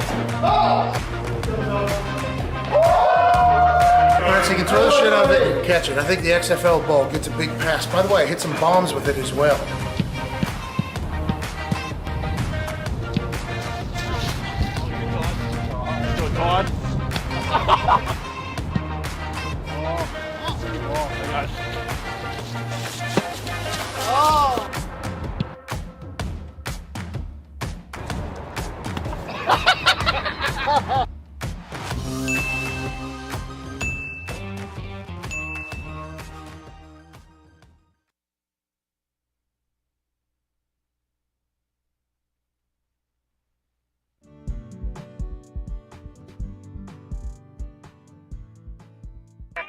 The Pat McAfee Show. There'll be no rules for our guests, for us, for the things we can talk about. Speaking his mind. I've never had a problem expressing my opinions or my thoughts or anything like that. While being relatable. I haven't had that manufactured fake-ass celebrity that a lot of people have whenever they go on those big networks. I've had a chance to really build my crew, build my following, build my audience. And ridiculous. What am I supposed to do? So I'm supposed to look at something that I can definitely afford and say, nah. Is that what I'm supposed to do? The Pat McAfee Show starts in 3, 2, 1. Here we go, hour 2 here. This is the Pat McAfee Show. I am AJ Hawk, sitting in for Pat today here, Thursday, August 26th. Almost. No, you got it. No, that was perfect. You nailed it. Little early, guys. Very early. So, boys, I don't know exactly how you feel about this, but when I saw Andrew Luck, obviously always dressed to the nines, looks amazing. I love this dude. Everything about him, the half, like his stubble that he always has, his half beard, his hair always seems to be ruffled about. The dude is just an absolute giant of a human too that these pictures don't show. Andrew Luck in person is a big old dude, and he took a lot of damage while he played. A big reason why he stepped away. But does this get you guys? So for people that don't know, Andrew was out in Colorado, I guess. He decided to contact the head coach of a high school team and wanted to come back and join him at practice or just help on him work on some things. Do you guys know exactly what he was doing? I mean, he joined him because he was throwing, I believe, 7-on-7, right? In 7-on-7, yeah. Apparently, he almost threw an interception to somebody, just throwing that out there. But I think the last thing, look at those shorts. Yeah, you got the zip-off pants shorts, absolute classics. But apparently, or not apparently, I believe that probably the worst thing for the Colts right now would be to bring back Andrew Luck for Carson Wentz. Is the whole guy's thing is that if someone's behind him, he kind of gets worried, or at least that's what happened last year. But no, he's definitely not in football shape. It's not like you see him and you think, that guy's about to make a comeback. I don't know. I don't know. That's loose clothing. I don't know. He looks like a beanpole. You never know exactly what he looks like. I would say it's better that gives a better chance coming back looking like this than if you gained 50 pounds, don't you think? Yeah, absolutely. But he does. I mean, from that photo right there, he looks like the #1 architect in the world. I don't know why you would leave that gig. Yeah, but probably. He's probably well on his way to that, don't you think, Diggs? Yeah, absolutely. And as you said, that was my favorite part about this whole thing is that he does have the zip-off pants ready to go just in case, like during 7-on-7, he got a little too hot or like things got ratcheted up too much and he had to fucking zip off the bottoms. He was ready to go. Yeah, but what do you think made him want to jump out and do this? It's unbelievable. I have a lot of respect for how he could walk away and then just basically disappear. Like I don't know where he's living, exactly what he's doing, because the guy he doesn't pop up. Like, this is the first time I've seen him pop up in a long time. This is definitely the first time I've seen him pop up where he's doing something football related, right? Yeah, definitely. I mean, I'm sure he just woke up in the morning and was like, fuck, I want to spin it today so bad. Who can I call? Maybe. I mean, no one's going to turn him down. I think he was probably watching old Siciliano on NFL Network reporting live from different camps. And he's like, man, I can still spin this thing, I bet. That's probably a good point. You think Andrew Luck watches NFL Network? He may not even know that there is an NFL. Yeah, I agree with you 1,000%. To your point, though, he might have seen Siciliano spinning the rock somewhere on NFL Network, but I don't think he's coming back anytime soon. It's good to see him, though. I'm glad he's doing well and he looks healthy. I mean, I'm saying next year. I'm not saying right now. This year, No. I'm saying this gave me hope because I'm a big Andrew Luck fan. Like, hey, maybe he's just trying to get a feel for it, see what's going on. But he has if he hated football, he wouldn't go throw with these high schoolers. I'm sure I'm making a much bigger deal out of this than I should. I don't but know, hey, Edge. I get excited. I'm a big fan for you. Where there's smoke, there's fire. I mean, this is definitely something like if he had an itch and then went to 7-on-7 and threw, like, that itch is only going to grow for him to come back and play. Why do you love Andrew Luck so much, though? I don't know. I think when he got drafted, like when he came out, I was like, I feel comfortable right now paying this dude, making him my franchise QB before he really even played. And definitely after he went through his rookie year, I felt really comfortable. Okay, the Colts got their guy for sure. I don't know why. I love guys that are uniquely like themselves and authentic. And I think Andrew is that guy. He's so unique and different and weird, and he's so good at football at the same time. And he's so tough. I think that's a big reason why I have a lot of respect for him. Like, that dude's tough as nails, man. Like, he's getting blasted, complimenting the guys, helping him up during the game. Like, I just like how he kind of carries himself. He rides his bike around and carries a book in his back pocket. Like, what a unique dude for the whole NFL landscape. There's not a whole lot of guys like that. Well, and this is kind of like similar to like the Favre situation, right? After he retired, he went down to that high school in Mississippi and was like, fuck it, I'm gonna sling it around the yard a little bit and completed a few passes and was like, shit, I still fucking got it. I'm gonna go back and play. And that's what happened. Yeah, he said, I'm going to come back. And they said, sorry, boss, we moved on. We have Aaron Rodgers here. I was there during that time, and he was traded to the Jets right then. No, I thought this was after maybe it was. I thought that was like the second quasi-retirement where then he came back and went to the Vikings. I don't quite remember, but I know he was down in Mississippi breaking kids' fingers at a high school practice, throwing them bullets. He was coaching, I think, or he was going to practice. His nephew, I believe, was the quarterback down there at his alma mater. I think Brett's brother may have been the coach, and his nephew could sling it, I guess. I think they won the state championship. Yeah, he was when the Brett OC. was out there. So yeah, who knows? Is that what reignited his fire and ties equating that to Andrew Luck going to this 7-on or this high school practice? Well, you see the young kids, and you just can feel how much they love the game. And I'm sure that reinvigorates you. It reminds you why you wanted to play initially. I'm sure you're going through the same thing right now, coaching your kids. It's like, fuck, I'd love to play on Sundays again. Yeah, man, you're right. When I'm around these little kids, these 8 to 10-year-olds, and we're doing tackling drills, you know what? Sometimes I do want to get in there and strap a helmet on. But yeah, it'd be nice to be able to hit somebody right now. And even at the same time, it'd be nice to get hit. When you take a big shot and you realize you're fine, I think that's a good feeling. I think kids all need to get that. We talk about that when the kids I'm coaching, they'll get blasted and something will happen. I'm like, hey, man, pop up. And then you look at them like, you all right? And they say, yeah, okay, well, you're not going to get hit that hard very often. And look, you're fine. What's the worst that can happen? You got all these pads on. You're going to be fine. I think that's what's cool about football when kids realize, oh, I can take these big shots that look really bad, but I'm going to be fine coming out the end, hopefully. Yeah, definitely don't put the pads on and absolutely eviscerate kids on your Clemson team because that would be probably the worst case scenario. But do you think players ever lose that? I feel like no matter what, even Vrabel right now, if he could put the pads on, he would. He does. Yeah, he does. Vrabel's still sticking his head in there with the D lineman and O lineman and goes to pro days and he's working these guys out with his hand, putting his hands all over these dudes, getting headbutted in the forehead. I used to work out with Vrabel back in the day. And he came in one day, and he had the biggest, his face had exploded. His nose was 5 times the size. He had the biggest, black eye. His whole face was black. I'm like, man, what happened? And he's like, Carter, my son, I was pitching to him. He took a fastball directly off his bat right back at me. And he was like, I wasn't 60 feet away either, but it was nasty. And he took a brutal shot. But that Vrabel was like, he was fine. He was working out. Everything's all good. And he was laughing about it. So it's not surprising that he throws his head around in there with D linemen in the NFL when they have helmets on, and he obviously is in his coaching gear.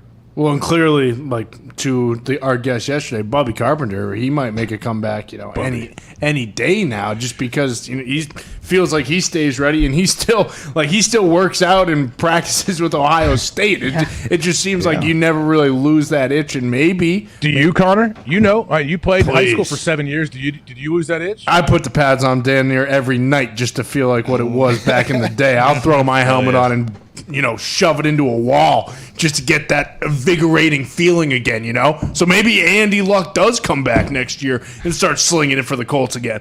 That's right. Old Andy Luck and Bubby Carpenter, right? Those two guys. Yeah, Andy and Bubby, I mean, they would be a dynamic duo. Maybe Bubby switches to running back and he makes a play. Maybe a Tebow-esque switch.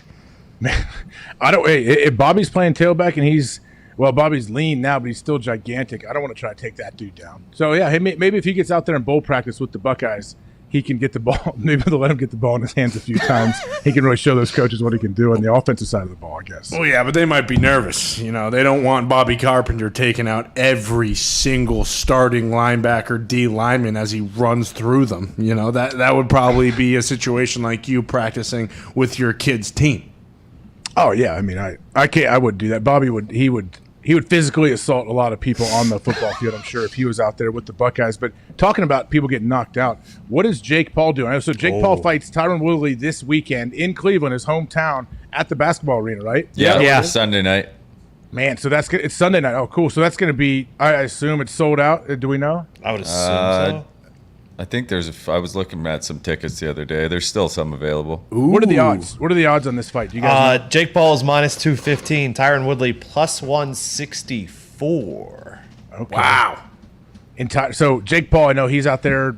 They had like open workouts. Who knows? I know people feel real strong one way or the other about Jake Paul and what he's doing. But I'll tell you what, he gets people to watch boxing for some reason. And we had him on the show a week or two ago, I know. But I know he's already setting up his next fight. Like is he Conor McGregor of these like YouTube boxers? He was talking trash on Jorge Masvidal and saying he wants to knock him out next, didn't he? Yeah. Which is interesting just because Jorge Masvidal was helping him prepare for the Askren fight, but Masvidal and Woodley share the same manager or something, so now he's kind of talking shit on Masvidal. I'm not going to say he's biting off more than he can chew because who knows, he might come out and knock Tyron Woodley out right away, and that could go that way, and then he has to fight Masvidal, but you got to think he has some sort of confidence because it is boxing and these guys are UFC dudes and he wouldn't just be running his mouth for no reason. Well, and I think it's hard. Like he told us, like he's a big fucking dude. He's bigger than Masvidal and Woodley. They were both welterweights, right? Like those guys fought at 170 pounds. So granted, it's a catchweight fight, but also like I think everyone wants him to lose so badly. What is he, minus 230? Like that's massive liability if he were to lose. Like I think there's a reason he's that big of a favorite. Yeah, he's 215. Tyron Woodley's 164. I put in a little bit on the dog just because like you have no idea what's going to happen in this fight. So if you're going to give me plus money, I'll take some of it. And Tyron, if people watch Tyron, when he's not what he used to be, but man, the dude is explosive. He looks in great shape. Did you see the workouts? Woodley's actually also in shape. He's not like a sack of bones like Askren was walking in there, dude. Like, come on. Woodley's always been like a much better striker than Askren. I mean, Ben Askren was known like he wasn't much of a striker. Woodley's he's always pretty jacked. So who knows if people are. I would assume it'll get big numbers. Speaking of things that a lot of people don't care about, what's going on with Ronaldo? He's switching teams. It's almost done from the sounds of things. They want $25 million for him, but Man City's trying to just give them a player instead because they don't want to pay $25 million for a guy who's almost 37 years old. But if that gets done, he grew up playing for Manchester United. Manchester will absolutely explode, AJ. So let me know, is Ronaldo still, I know he's 37, is he still, like when he's playing, is he the best player on the field? He's still got the juice. He's Ronaldo. Yeah. So he legit is still scoring goals, still making plays, he's never a liability? No, not at all. He'll be good. Very good for Man City. So has he just been he's been like the best soccer player for the last 15, 20 years? Like it seems like forever. Yeah, it's been him and Messi forever. And now they're both on different teams and they just had the Champions League draw, and PSG and Man City are in the same group. So Messi and Ronaldo possibly play each other in the Champions League as well. I would love to know how you keep track of all of this stuff. The different leagues, they move around. There's no off season. They seem to play 12 months a year. They're on a different team depending on what time of the year it is. Like, how in the world do you keep it all aligned in your head? That's what makes it so incredible what Messi and Ronaldo have done, because there's no off season, AJ. Like, they literally just keep going and going. Like, they probably take 2-3 weeks off a year. And they've been Don't they get hurt? Like, has any of them missed significant time with like ACLs or anything? No. Ronaldo missed a bit of time when he had COVID, but he was still like training videos the whole time he had COVID, saying he was fine. Is Ronaldo a human? I watched that documentary on him. That dude, like everything about it. Like, didn't he have like kind of a tough upbringing, or his dad pushed him hard, and he was a stud. But his life now, like, he is such an international superstar. Is he like? Does he understand? Like, I don't know. How is he with his teammates? Do his teammates all speak like? Do they always speak of him like people speak of Tom Brady? People used to not speak that well of him, but when Portugal won it was either the Euros or the World Cup, he came off hurt, and he basically like turned into the coach of the team, and that's when everybody was kind of like, this guy's the man. Like, he loves scoring goals, obviously, the way he celebrates. That's how soccer players are when they score, but him and Messi have just had incredible careers, and they'll just keep going until they can't anymore. They'll end up in the MLS when they get older, and they'll still do well over there. Hell yeah. Doesn't he try to? I feel like he is very secretive or very private, which is his right. Didn't he, like, some of his kids, like, he doesn't say like who the mom is? There was a story that came out that something with like a bar waitress who had a kid, and he basically paid this woman a certain amount of money to have the kid.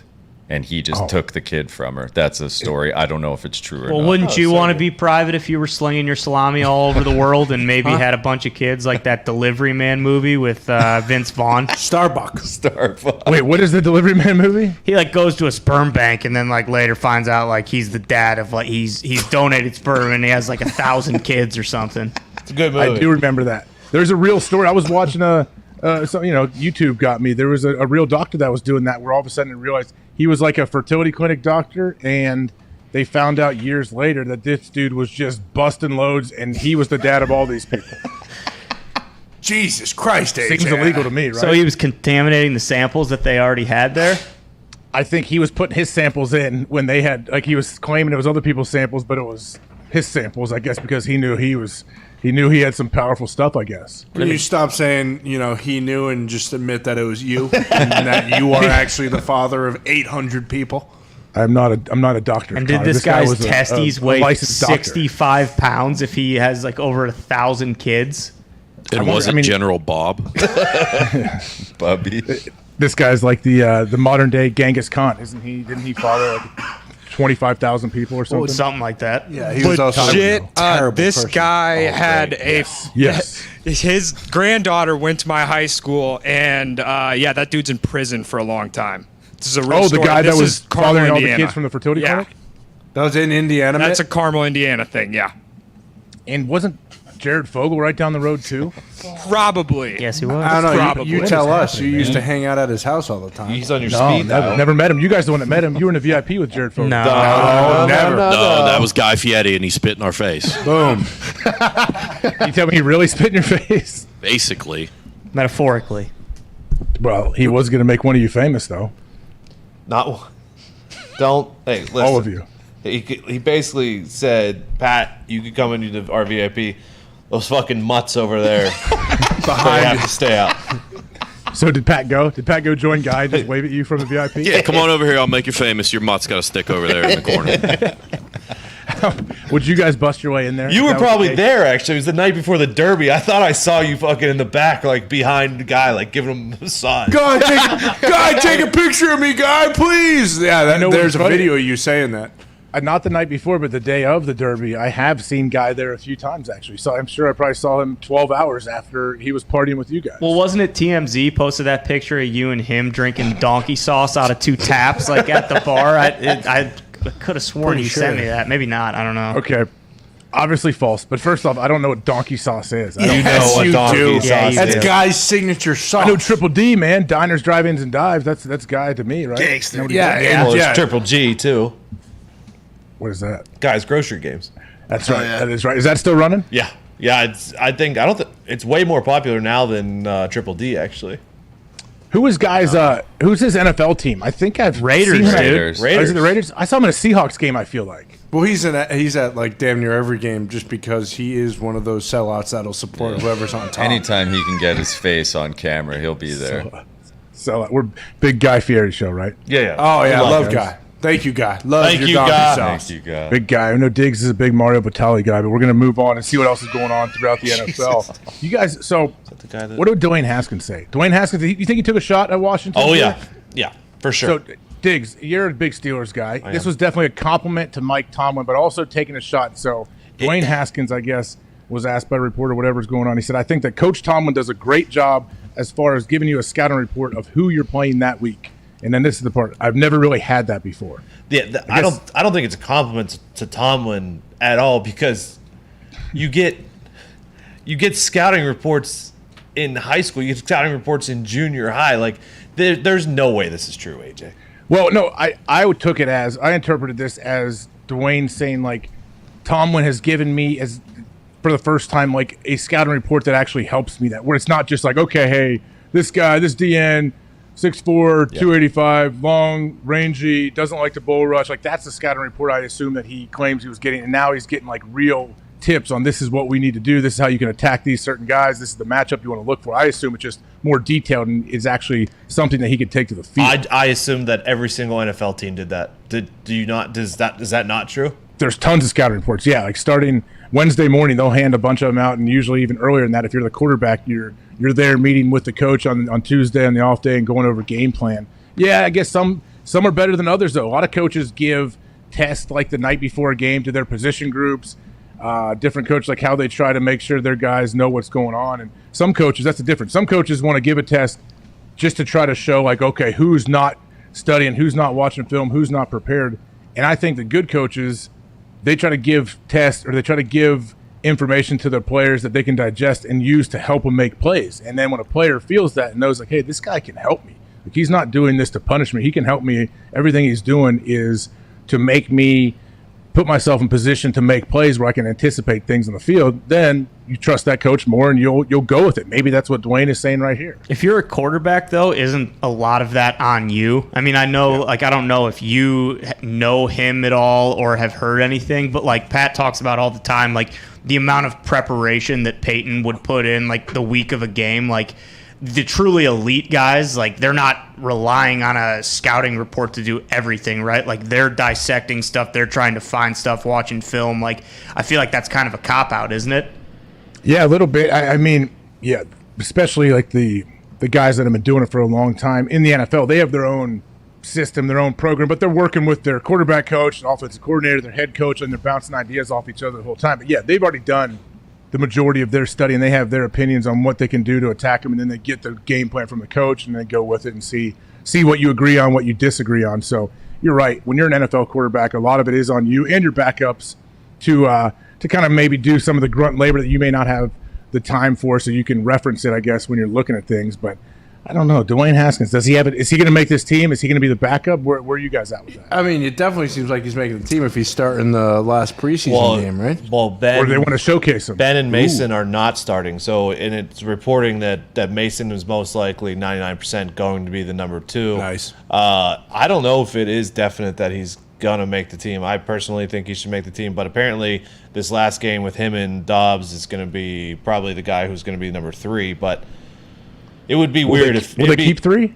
No, I mean they'll keep him. What you could roster him, right? Not on the 53. Can you practice? You could practice squad him. He's young. Is that still going? How are the practice squad rules now? Are they still on the COVID rules where like anyone can practice squad? I don't know, to be honest. I think they still have that rule where you can send guys down and bring them up like 3 times. I think during the season, and I think it's still is it not 55? And did they not keep the 55? Well, and they increased the number of people that can be on the practice squad, right? Yeah. So they've changed a bunch of rules. But with this, back to the whole like warm up kind of pregame, whatever, the prep for the game. Is he trying to say that at Ohio State you guys didn't do any game planning? It was just go out there and let the talent take over, let the athletes be athletes? I don't know. Is he taking a shot at Ryan Day and Urban Meyer here too? You think? Is that what you're reading? I mean, I don't know. You tell me. Are they doing that over there? Less thinky, more athlete, Dewey. Yeah. We know Sirianni. Like doesn't Sirianni give like super detailed game plans to his guys? I know Ty knows about that. I mean, I would imagine so. I'm hoping that we're going to get to figure out if he does give these. I'm sure we'll hear about it if he does. I can almost guarantee we will. AJ, I always figured like you would get a game plan, or not a game plan, or a scouting report or whatever, to be like, this team on third down loves to do this. Like I figured it always very detailed. That was just my assumption. Yeah. Yeah, it's definitely very detailed, but I think, at least for myself personally, when I find something on my own, or with the film study I would do and how I would want to study offenses and how they're trying to attack us, I always learn better too if I saw it first. If I didn't read it, okay, here we go. Third down, they like to do this, and then you try to like go find that. I don't know. I feel like when you find it out on your own, when you seek that and you kind of put together what you see before you get that game plan, I think that's beneficial, because then you can kind of see which matches up. And then, at least for myself, I had a lot better recall that way than just reading and trying to remember what somebody had told me or put on like an outline, I guess. What about school? You guys that way in school? You guys cram for tests? I mean, I don't know. This might be a rough crowd to ask how you guys handled schooling. But what do you mean? I never crammed. I was always studying basically after every class. It was like, okay, hey, we got a test in 3 weeks. We might as well start studying now, or else we'll be screwed. If you're setting up study groups, Connor? Oh yeah. I was the leader of the study groups, AJ. You have no clue, dude. If I was handwriting notes, I retain stuff a lot easier than if I was typing them like on a computer. That's a great point. That's exactly, I think I've said that on here. I would always handwrite everything, and when we would reinstall our defense, which twice a year usually in the spring and then back in training camp, I would rewrite everything, just because that's how I retain it. That's how I remember it. And I obviously can go back and look at it and reference it, but a lot of times when you write it down, if you're engaged and you're actually there and you're present, at least for me, I don't know how other people are, I remember it a lot better when I do actually physically write it down. I'm not sure if I typed it up, yeah, maybe I'd still get some of it, but probably not as much as I do physically writing. AJ, like the first practice of the week, did they like come out and have the scout team line up in the other team's formations and then say like, this is what they like to do out of these formations? And then like as the week went on, that you would actually practice it, like they would have the cards obviously and run that stuff? Yeah, it's a progression. Like your first meeting on Wednesday morning, they're going to go over the game plan, and different coaches would get up and present different things. Like one coach would always be, hey, this is 1st and 10. This is what they're doing. All right, here's like 2nd and medium. Here, this coach does red zone. And they go over what their favorite things are. Usually coaches do a good job, the good ones at least, of narrowing it down to where it's like it's digestible. Because if you have 4 coaches presenting to a whole defensive room and they're telling you like all these different segments, what they can do, it's tough to retain all of that. So they'd say, okay, out of this formation in the red zone, these are the 3 route combinations you're likely to get here on play side. And to the boundary, this is like what you may get. And then what you take it from there, you go to walkthrough. You walk through it, you get a look at it with no pads on and walking. And then you have another walkthrough and your pads on, and then you practice that. And that's just Wednesday. And then you do that same thing Thursday, Friday. Saturday's like a quick walkthrough / like feel good day. And then you have all that locked in and you go into the game Sunday. Well, and they're going like, how far back do they go? Like if you're playing a team week 8, are they going all the way back to week 1 to like dissect each and every, situation like you were just talking about? Or they go like recency, last 3 weeks, this is what they've been doing versus the entire year? Yeah, each team has their own way, but usually I know a lot of teams will have they'll break down like their 4 previous games. So whoever they'll have those all broken down, their segments, and all the other games that they have played are out there. But for this like game plan, this report that they give you is usually on their 4 previous games, depending on which staff is there. But yeah, they'll definitely, if they have trick plays, if they have things they ran, say it's week 12 and week 1 they ran some weird crazy reverse, they're going to show that to you, all the tricks and gadgets. That's another segment they usually go over on Fridays. Maybe you kind of go over all their weird plays they may run. But yeah, that's the thing though, how do you retain it? Every guy every guy's different. They want to tell you how you're supposed to study, how you should learn. I'm like, well, as a professional, you got to figure out how you learn the best to where you're going to be out there in the field. Like the coaches aren't going to be there with you. Don't let them try to tell you how to learn it. You got to figure that out on your own from talking to other teammates. And that's what I did. I know how I learned the best, and I would watch other guys and I'd ask them what they did. And then I would take the good and flush the bad and say, all right, well, now I'm sure you guys realize I learned a lot of things from seeing what not to do. Yeah. Like I have a lot of notes from my time in the league that I would write down of what not to do, like as a leader or as a coach, or if you're doing this. And I think a lot of times you learn the most when you see what you don't want to be and you see how players react when when a coach like presents something a certain way or handles a situation some way. When did you first get issued an iPad for film, and did that change? Like, did that drastically change stuff moving forward? Guys are like, holy shit, this is incredible. It did change a lot because you have that with you at all times. You don't have to. Before that, I mean, maybe when I got in the league, we first. I don't think we had VHSs then. We were on DVDs, obviously. Jeez.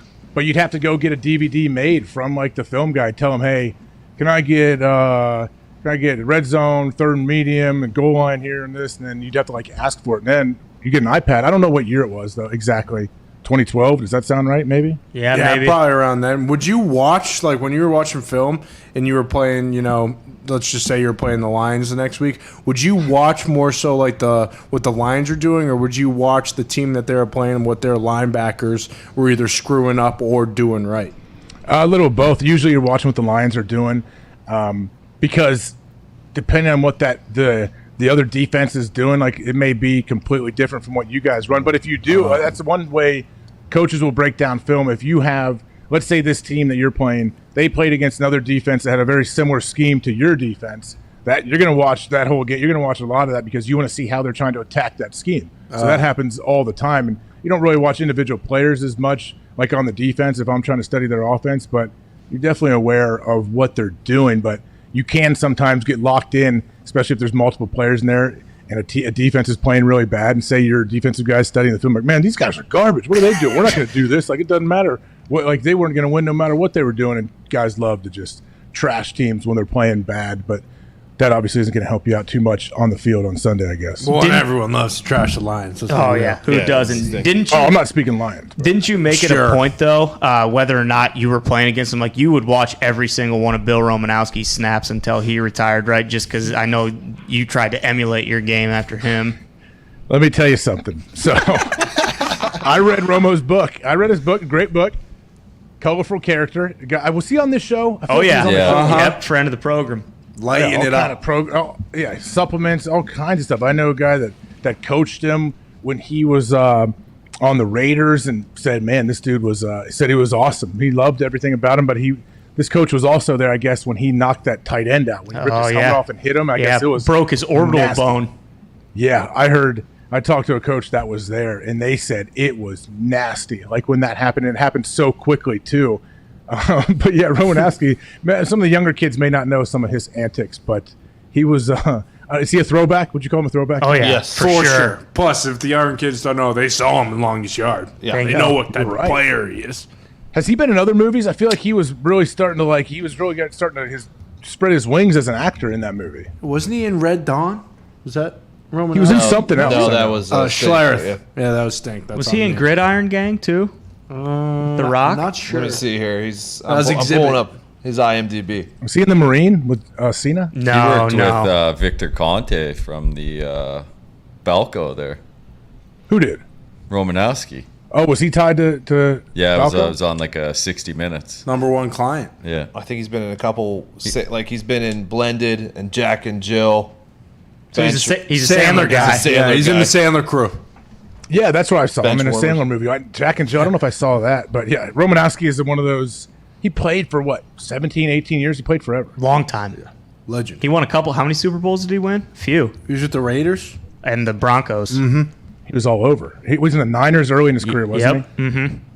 Jeez, man, he did bounce around. He's got 4 rings. Yeah. 4-time Super Bowl champ. 4. Does he have 2 with Denver, I'm guessing?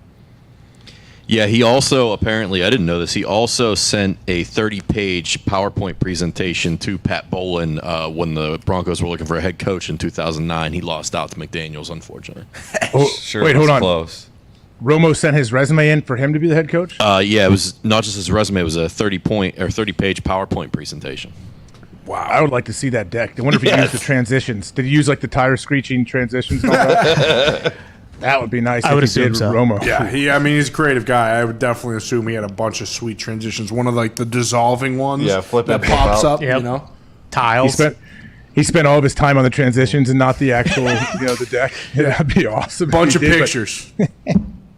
Yeah. Hey, I just got word from Zito, guys. So Von Miller, who's awesome and joining us during this time when they're practicing, basically in training camp still. He's coming on at 2:05, so we're going to get to a break here in a second. But Vaughn will be here at 2:05. It's not his fault. I know he is still in the practice field, I believe, so we're working around his schedule a little bit. Plenty more to come here the last hour and a half of this show, and then a little bit of overtime. I mean, there's so many things going on. We'll see. We'll get back out to the 5-Hour Energy phone lines too at some time. But stick with us here, Sirius XM Channel 82, the Pat McAfee Show. Oh.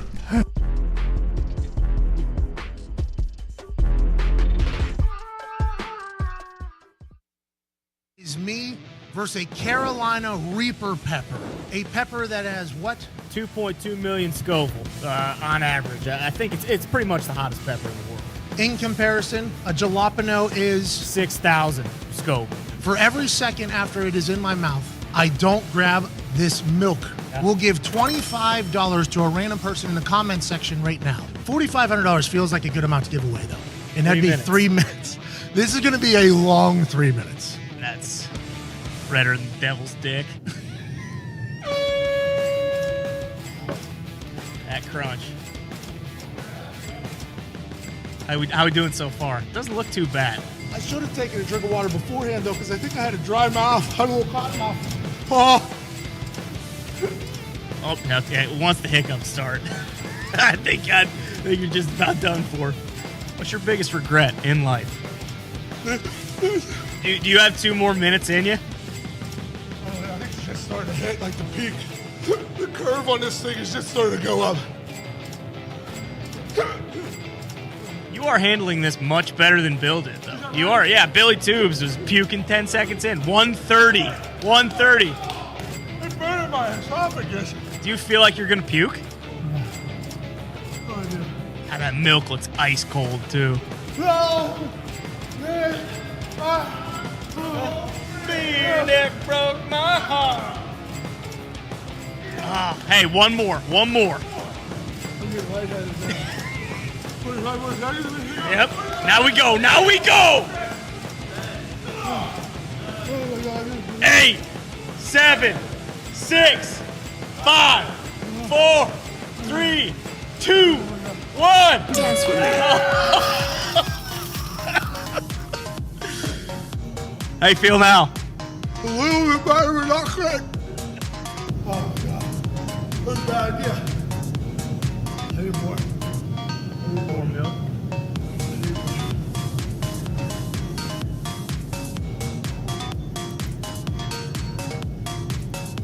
Oh, God.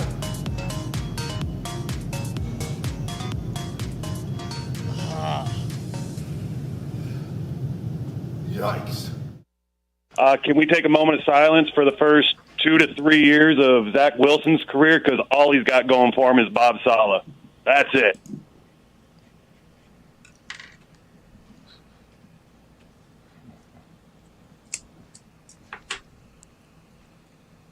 Moment of silence for his mom, who made her Instagram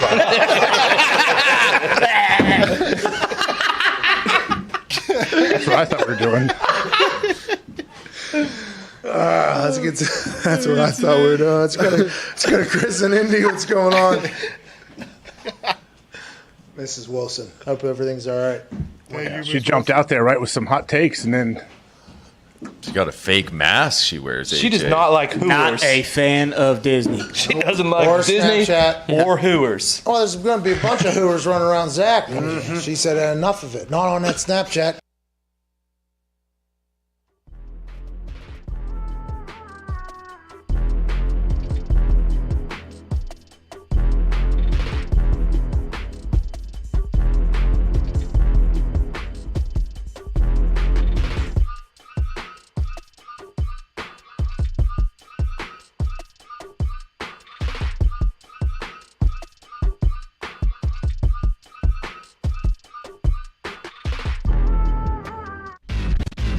Do not talk about Pat McAfee. Do not talk about Pat McAfee. One fight at a time, fellas. Pat McAfee Show. welcome back to the Pat McAfee Show. I'm AJ Hawk, sitting in for Pat today as he is at home battling some COVID-like symptoms, I guess. So hopefully he is getting better. I know it's been up and down for him, but we're trying to hold it down for him. And we're going to get right out to the callers, actually, right now. We know we have some people waiting. Nick, see if you can dial somebody up there on the 5-hour energy phone line. Hell yeah. All right, AJ, let's go to Eli in Michigan. Eli, what's happening, bud? Hey, how's it going? Great. Quick question. I want to know what is your favorite linebacker playing right now, and why is it Bobby Wagner, who's played 9 seasons, 726 solo tackles, 487 assists, 22.5 sacks, 9 fumbles, 10 interceptions, played the last 6 seasons without any injuries, and not only that, Super Bowl champ and 6-time Pro Bowl. Yeah, I tell you what, Eli, you don't have to convince me on Bobby Wagner and how great this dude is. He has been dominating since he got into the league, and he's still there in Seattle's defense. He's been a part of the Legion of Boom. He's still there holding it down. So you're not trying to sell me that Bobby Wagner is one of the best in the game. Trust me. I think What's the most impressive he had stat so there? much. What's the most impressive stat there? Most impressive stat? Yeah, there was a lot of stats. Was it the 428 assists, or was it 6-time Pro Bowl, or the 10 interceptions? What was the most impressive stat there, AJ? I mean, I guess just all of the above, right, Diggs? You know, Yeah. it's all good. Well, yeah, 700-something solo tackles. Yeah. Yep. That is a What? shit ton. Hey, would you just jump on the 760. pile like an asshole you are to get an assist for a tackle? No, because you wouldn't get an assist for that. Depends on who's grading the film or who's doing it. But yeah, I wouldn't. Some people can get assists easier than others, I guess. I don't know how they. I don't get how they do tackling numbers. The team has their set of numbers, and the league, I guess, has numbers. It's a weird stat, I think. But I think we all know Bobby Wagner's awesome. No one's debating that, and I think Bobby Wagner still is awesome. I don't think he's declining at all either. So Yeah, he's a there you go. member of the 99 Club. Plus, you are much more of a, hey, I'm going to put my head down and just run it into someone's face, even if they have the ball or not. We know you weren't a big, hey, I want to tackle. You were just a good, I want to go murder somebody on the football field. Hey, how mad were you though when you were wrapping somebody up in a safety who was not paying attention? Not paying attention, but just was coming in like a missile and hit you instead of the ball carrier. Hey, friendly fire is some of the most dangerous stuff ever on the football field. You can't get mad at teammates. If it happens over and over and over again, yeah, then you can get upset. But also, you love having those guys behind you. I still remember a play. I was in college. We were doing basically Oklahoma drill during camp. Oh yeah. And Dante Whitner. You guys remember that name? Oh yeah. Uh-huh. Dante Hittner when he got in the league. We started going by Hittner. So I was one of the guys who was two linebackers, then 2 O-linemen, and a running back behind the O-lineman and a safety behind us. They would hold the safety back until the running back kind of got to the line of scrimmage and then let him go, hold on his jersey like he was like some runaway horse, let go of his jersey, and they'd have a massive collision. I remember I was like stood up with the O-lineman, got off the block. I hit the running back. I was holding him up, and Dante came flying in with his head, and I didn't see it at the time, but he had a glancing blow with the top of his head right outside, not on my knee, but so close to my knee. I remember I didn't even think about it. And then they showed me on film, one of the coaches like, hey, man, we really dodged a bullet here. Like, it may have been a career ender because Dante is an absolute missile and almost blasted me in the back. But I couldn't get mad at him. That dude was an absolute assassin back there, and that helps me out all the time. So you can't really get mad at it. I appreciate those guys that play. But friendly fire a lot of times is the most dangerous and definitely hurts the most. Friendly fire is the ones where they'll come in and you'll just take a helmet right to the temple or something, like right as the play's ending. Now, come on, man. Like, really? Is this really necessary? How many of your mangled fingers were because you had a dude wrapped up and one of your teammates came in and just put their face mask right on your fucking hand? I don't know exactly how my fingers got messed up now that I think about it. I'm not sure if it was there had to be like a certain play where things would happen. Like my one ring finger that kind of just flopped sideways for 3 or 4 months. I'm not sure how that one actually happened. I started buddy taping it after it did. A lot of times it's when you're locked up with an O-lineman and your hands either get caught in their jersey or your hands get caught in their face mask. That's when then you can't get it out in the middle of the play and they're like, all right, man, let's somehow call this one a day, but you can't do it. Nick, there's somebody else I want to get to. So Wolfie in Charlotte is out there on the 5-hour energy phone. Wolfie, what's up, bud? What's going on, boys? Not too much. You worried about what's my going on with question COVID? was- You worried about COVID in fantasy leagues or something? Yeah, so I wanted to see if the Hammer Down boys had any thoughts on this about They do. drafting people that you know don't have the Don't put that on me, vaccine. dude. Are you worried about it in their fantasy numbers? I mean, I think you have to be. Diggs, you're a fantasy expert. Are you still our fantasy expert? Yes, he is. No. Yes, he is. No, Fantasy remember, I talk. retired. Evan, don't you dare. Yes, you are. I retired because I felt bad because I couldn't help everybody, and I want to help everybody and not just somebody. Okay? Superhero. So Isn't that Batman's issue? Yeah, it's superhero complex. It's very complicated, and Diggs does possess this, but that does not mean you're not an expert. You know what you know. no common sense though. You'd rather not draft a guy that you don't know is going to be playing on Sundays. Just So like, okay, prime example. It's irrelevant. Okay, this is irrelevant. He's off for my what's board, happening. dude. Cole Beasley is Cole Beasley getting drafted in these fantasy drafts? he's off my board. Okay, he's off my board. I'm not taking him, AJ. So that's all I have to say. But I would assume people wouldn't take him if they know he's unvaccinated. Nah, I think Cole Beasley, fantasy-wise, is a safe pick. That's going to be an explosive offense. If you're in a PPR league, Get him. Get Cole Beasley. Hey, Get just him. like AJ, just like the real draft, like if guy's got some red flag issues off the field, but then and he's like a second round talent, he's still there at round 4. Maybe we take a flyer on him. Okay? Ooh. Yeah, I guess that's how many rounds do you usually have in a fantasy draft? A lot, like 15? 16. Yeah, 15, 16. 16. Who's some late round sleepers, Tone? Yeah, come on, Tony. Go ahead, Tony. Come on, Tom. Oh, I can't give that out right now. I have my full fantasy football breakdown email letter chain that's coming out next weekend. Subscribe to that at fantasyfootballdigs.com. Boom. I hope that's. I I hope just there's searched. something real to that. It's a fake site. Come on, Tony. Just one sleeper, dude. One sleeper, Tone. You Come got on. a couple. We I mean, know. think about like what Chester about like the Rogers. third or fourth running back somewhere? Come on. Chester Rogers. Come on. Skaskin. Yeah. I don't think he's a sleeper. Miles Gaskins, Florida Dolphins. Dolphins running back. Florida Dolphins. Florida Dolphins. Oh man, hey Nick, I want to get to Levi out in Arizona and see what he has going on. Hey, what's up, boys? How we doing? What's up, Levi? You're on the 5 Hour Energy phone line. Official summer flavors. You go to 5hourenergy.com, enter code McAfee, you get 10% off. Hell yeah. Hey, I'll have to do that today. Hey, real quick. I know we've talked about it before. Sorry, 1 second. Do you feel like the QB battles going on right now have more to do with, like, that there's just so much talent in the NFL? Or is it just more of a, like, what have you done for me lately?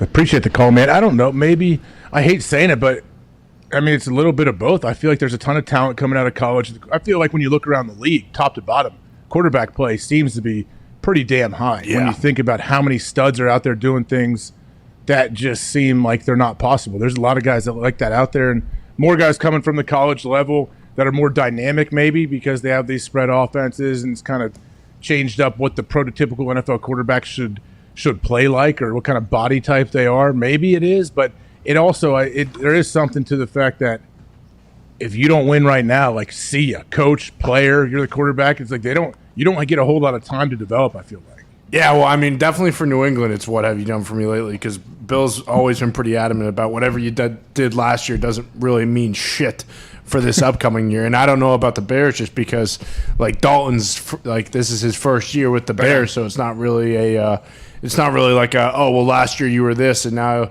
you know what are you going to be this year? It feels like they're just giving him the reins just to start. But to your point, like everybody, the league is getting so good, especially at the quarterback position. Like guys are coming in, these young dudes, and they're just immediately having a pretty big impact with their team. It's got to have something to do with like how football. I'm not saying the numbers of players have grown, but I think where they play, the events that they take part in, like there's super competitive 7-on-7 leagues where these kids grow up playing in from like middle school through high school. So they already know a lot of the biggest prospects. They've already played against them in these 7-on-7 leagues. They travel the country doing that. So obviously quarterback play, that's a big head start, I think, for those guys learning how to read defenses at a young age. A lot of them have these quarterback coaches aside from their high school coaches too to try to prepare them.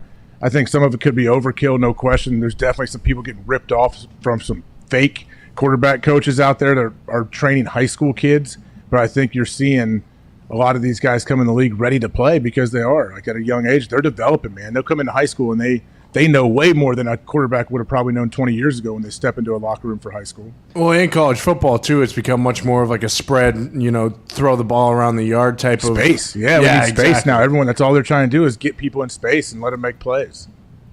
Especially when you look at like Oklahoma. Like Oklahoma, that kid before was calling about Spencer Rattler already being the number 1 pick for the Texans next year. And like Kyler, Baker, they've already that type of offense that Lincoln Riley runs seems to be much more of like the prototypical NFL offense now, especially with like Mahomes and all these guys. Like I feel like Fields, especially like Fields is coming in, and maybe he's not changing the Bears offense, but the way Matt Nagy runs it, it seems much more of, the spread out, use the entire field, use motion, like with Bama last year. Bama had so much motion, like Sarkisian's whole thing was like, this is a pro offense. We're going to do a lot of things that you might see at the next level. Where is Sarkisian now? Texas. He's Texas head coach. Wow.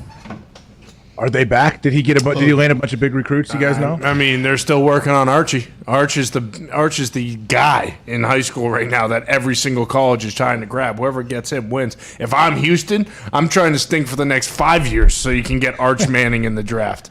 AJ, what's up, Diggs? Sorry, for him at Texas. Like, how long? What do you think the growing pains are for like a new head coach who's also going to be installing the offenses like at a college program? I mean, it's going to take a little while just to kind of get the roster you want, to recruit the players. I don't know if he's trying to some guys come in and they want to change the whole body types of who they're recruiting. I know Nick Saban has talked about that over the years, kind of morphing the kind of guys they go after. So it takes a while, but are you going to get that time?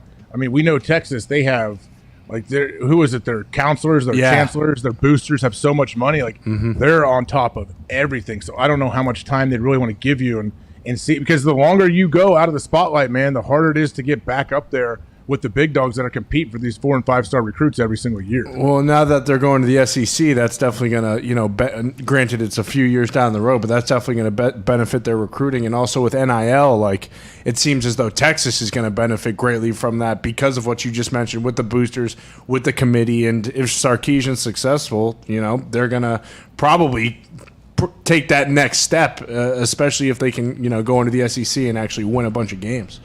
Hey, how many years until Lincoln Riley makes the jump and coaches in the NFL? I know there was a lot of talk, this past offseason or before that, about people coming after him. Do you think he's going to make the jump? I mean, you hate to say it, but if the Cowboys don't do well and Big Mike gets fired, I have a feeling that he already passed it up once, it sounded like. I don't know if he'd do it again.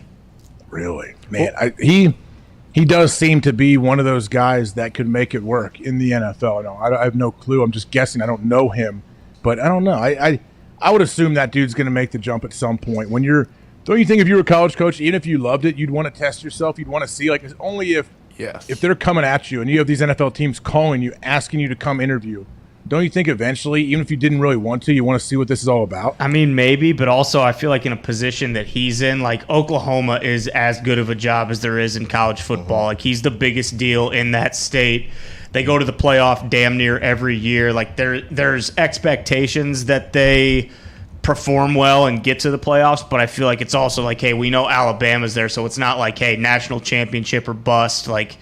He was groomed to get that job. There are pressures and everything, but it was already a well-oiled machine when he got there. I feel like, if you go from that to having to rebuild everything yourself, and maybe, if you go to the Cowboys, obviously Jerry's going to be involved. He's going to I don't know how many people he's answering to at Oklahoma. I was he's the guy there, and he's making a lot of money, if not more. How we doing? Damn. How we doing? Pretty good. How you feeling? Good. How are you? I'll tell you what. Fuck those Kowalskis, dude. I don't know if you saw what they did to Bob Ross, but fuck those Kowalskis, dude. Oh, you watched the documentary? I did. My wife and I had a nice little COVID date. We FaceTimed on the computer. Nice. I'm back in my cave. She was out in the living room. It was a little bit too long, too much, but the Kowalskis are a bunch of fucking assholes. That's what you need to know going into it. AJ, you've done a great job. I just woke up. I missed a lot of the show, but I've heard you the last couple minutes here. You're fucking killing it again. Boys, how are you? Doing Fantastic. great. Doing great. We miss you over here. We Yeah. need you back in the studio ASAP. How's the temperature? I'm at 101 right now. I just Okay. woke up. I'm at 101 right now. I guess 104.5 was high yesterday. Yeah, very dangerous. Very alarming. Quite concerned. I got a lot of people that said, like, I started a war yesterday on the internet, obviously, immediately upon announcing, fully vaxxed, very positive. It was a war that was started. Shout out to the local news that put me on all around the country, That's saying I had awesome. it. I appreciate everybody. There's been people requesting me to do conversations about being a breakthrough COVID case because I'm vaxxed and I still got it. Listen, I don't want to be the face of any of that. The only thing I want is I want to be able to take a poop. I haven't pooped in 2 days. Oh, no. Okay, I haven't been hungry for a couple days, AJ. How are you, bub? Oh, I'm doing good. Are you losing weight? I think so. Yeah, I went over there. I got a little 4-pack this morning. Okay. It's probably because I'm dehydrated as well, because I'm sweating a lot. You know what I mean? Yeah. So we got to Hey, take care of that.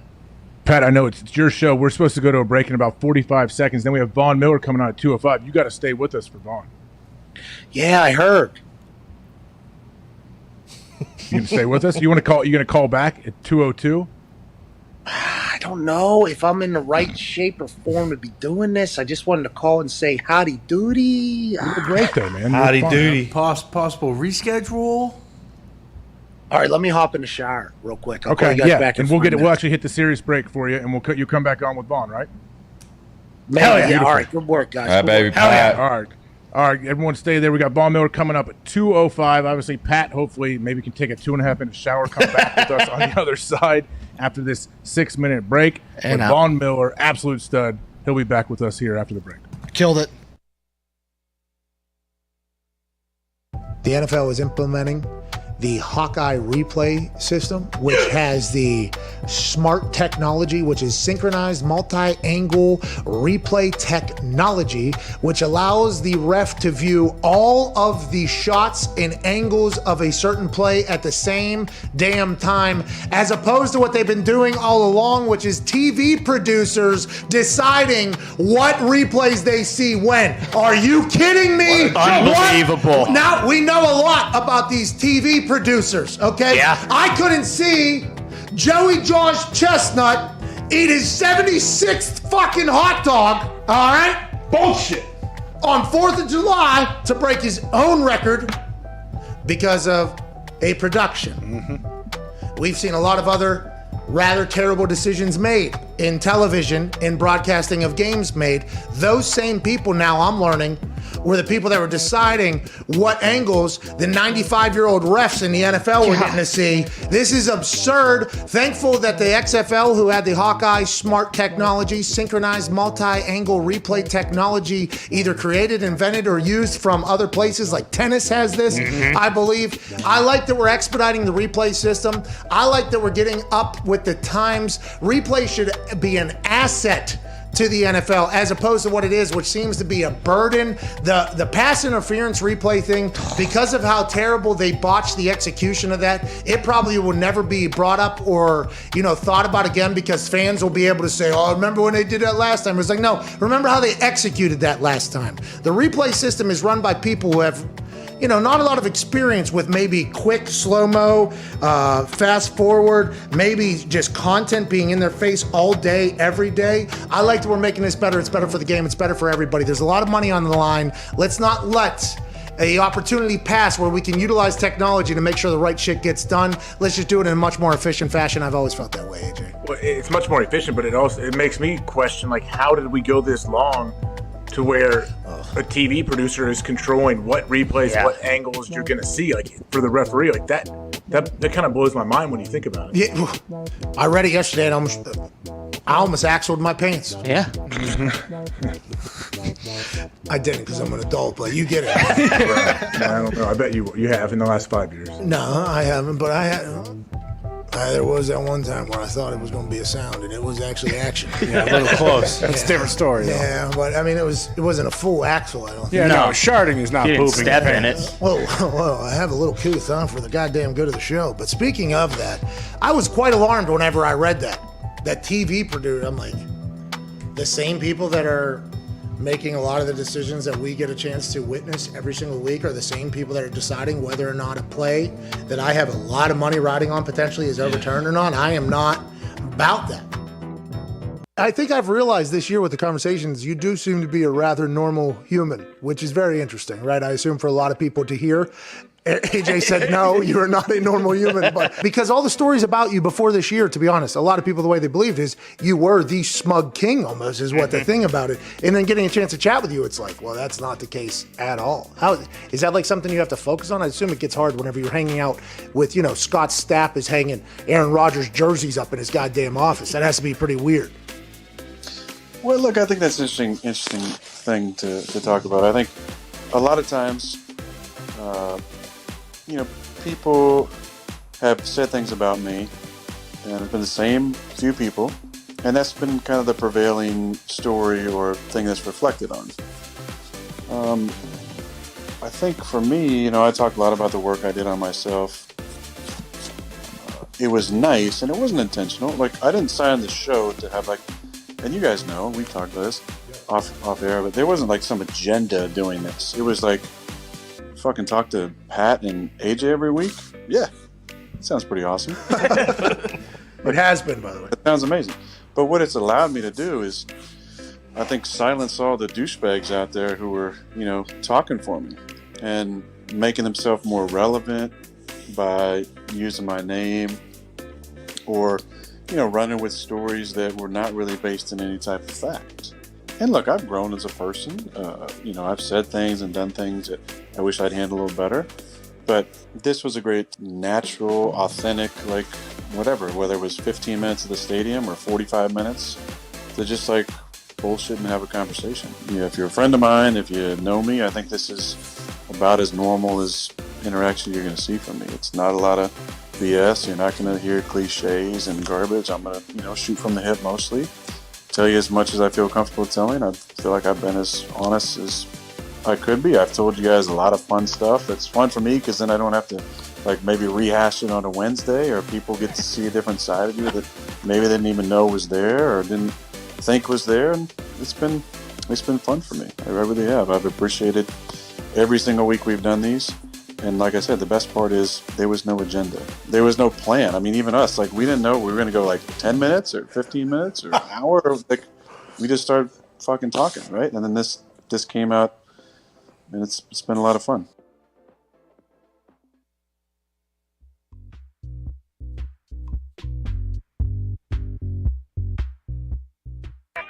The Pat McAfee Show.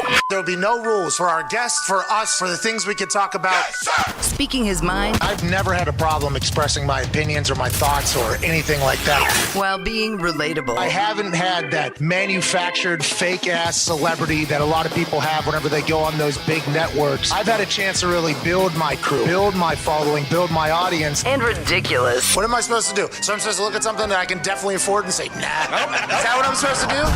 The Pat McAfee Show starts in 3, 2, 1.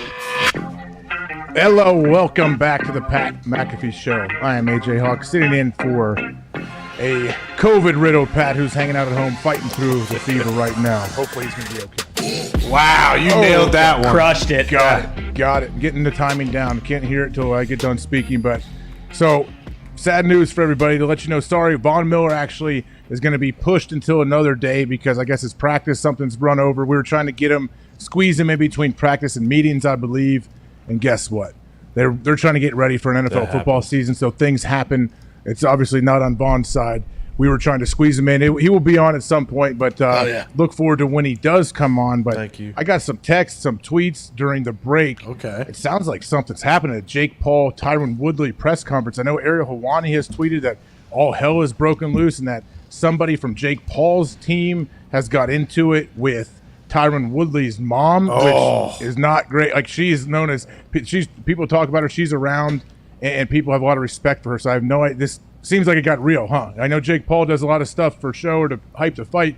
It sounds like something real has started here in Cleveland at this press conference. Yeah, and this is not good for Jake Paul, if I had to bet. Now Tyron Woodley's got a whole new batch of worms under his belt that he wants to go ahead and absolutely slaughter Jake Paul. But also, maybe this is part of the plan. Jake Paul's a smart guy. Maybe this is, let's get Woodley a little pissed off. Let's get him a little too aggressive on the ring on Sunday, and then we'll counter. I mean, I have a hard time believing plan. that this is part of hyping the fight with his mom involved. That's the only thing that has me worried about what's going on. I guess goes to the NFL training camps and all these fights that happen, and all we have are still shots and all this. If they're at a press conference and there's some kind of melee happening, there's not footage out right away? I would imagine Ariel Helwani is streaming the whole thing. Do you think were punches thrown? I don't know if they were just talking shit to her or what. I mean, has a melee happened? Every video I've seen online right now, I have not seen one fight at all. Just verbal altercation. You think So what is Helwani's Ariel lying? when Ariel says all hell is broken loose? What's that? It might be like the gotcha hat situation, just with out bodyguards. There's probably just a lot of hooting and hollering back and forth at each other. And granted, I have no idea, but if someone directly was attacking Woodley's mom just kind of out of nowhere, then there definitely is going to be a massive problem. I'm sure some clips will come out soon here because it might still be going on. They might still be filming the whole entire thing if all hell has broken loose.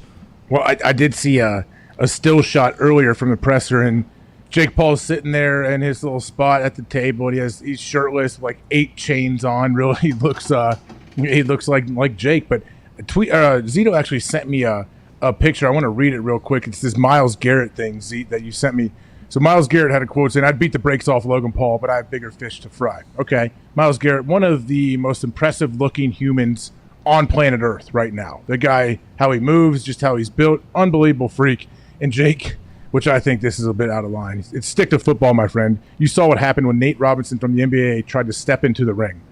I would argue with Jake that I think Nate Robinson and Myles Garrett are somewhat different humans in their build, how they can handle themselves. Don't you think it's a little bit different? There's not exactly apples to apples here. Yeah, no disrespect to Nate Robinson, but he's 5'7". Myles Garrett is 6'5", 280, and ripped some guy's helmet off and tried to split his head in half with it. If this guy gets juiced up and gets going, I wouldn't want to fuck with him. Not good.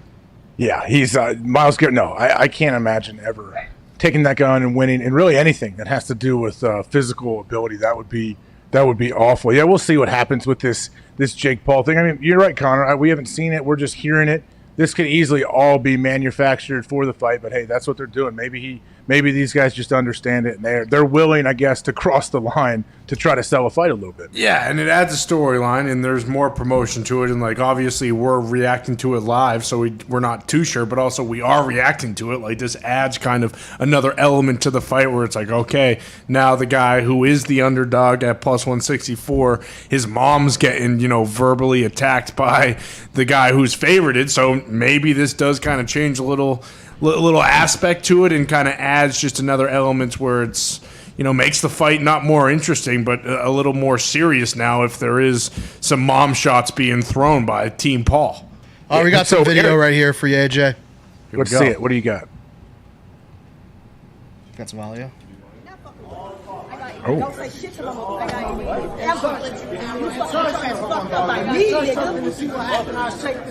Take it up. I'm the room. There's a lot of orange. I don't give a fuck about no orange. Not you, not you. So that's Jake's guy sitting there? Is that Woodley's brother? Is that his mom and young guy? Oh.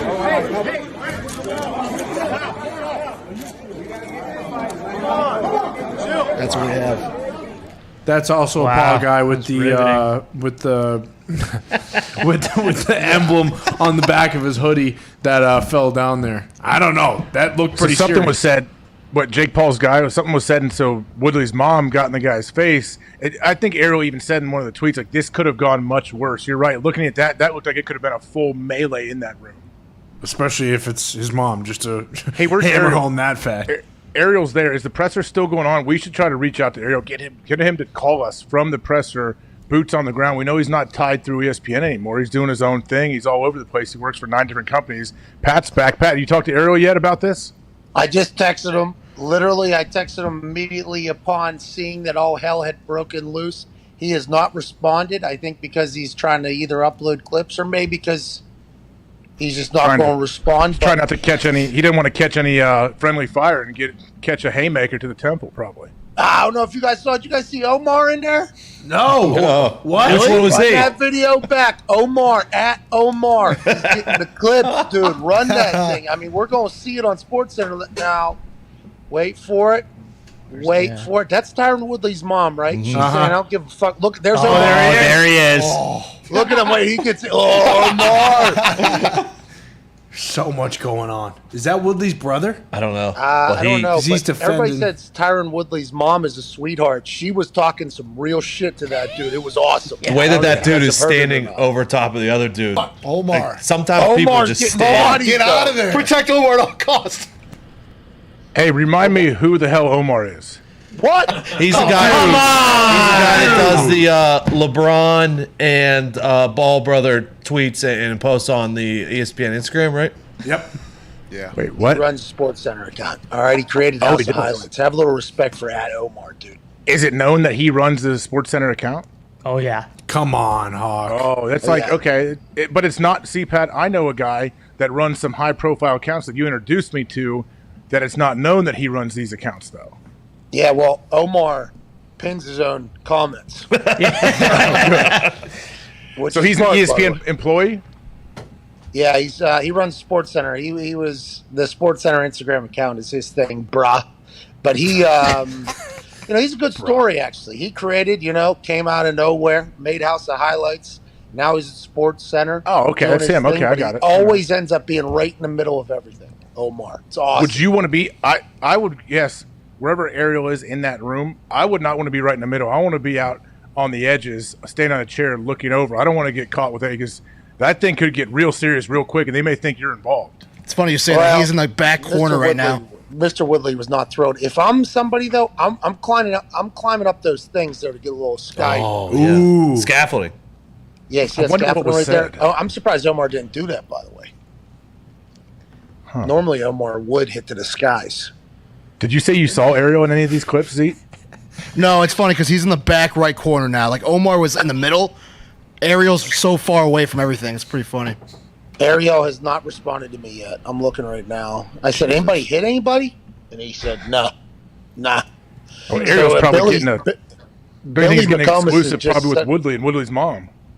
Billy just sent a text that was actually his sister that was talking shit in that guy's face. I mean, this is classic. This is good stuff. This is what you're looking for. I'm excited for this fight. A lot of orange in here. Pumped. How you feeling, man? Well, I was supposed to go take a shower there. I did not get up. Good. Got to rest. You know what I mean? So is it? Are you on like a roller coaster, Pat? Like, do you feel like somewhat average to below average, then you feel terrible, and then you go back up and down? How is it?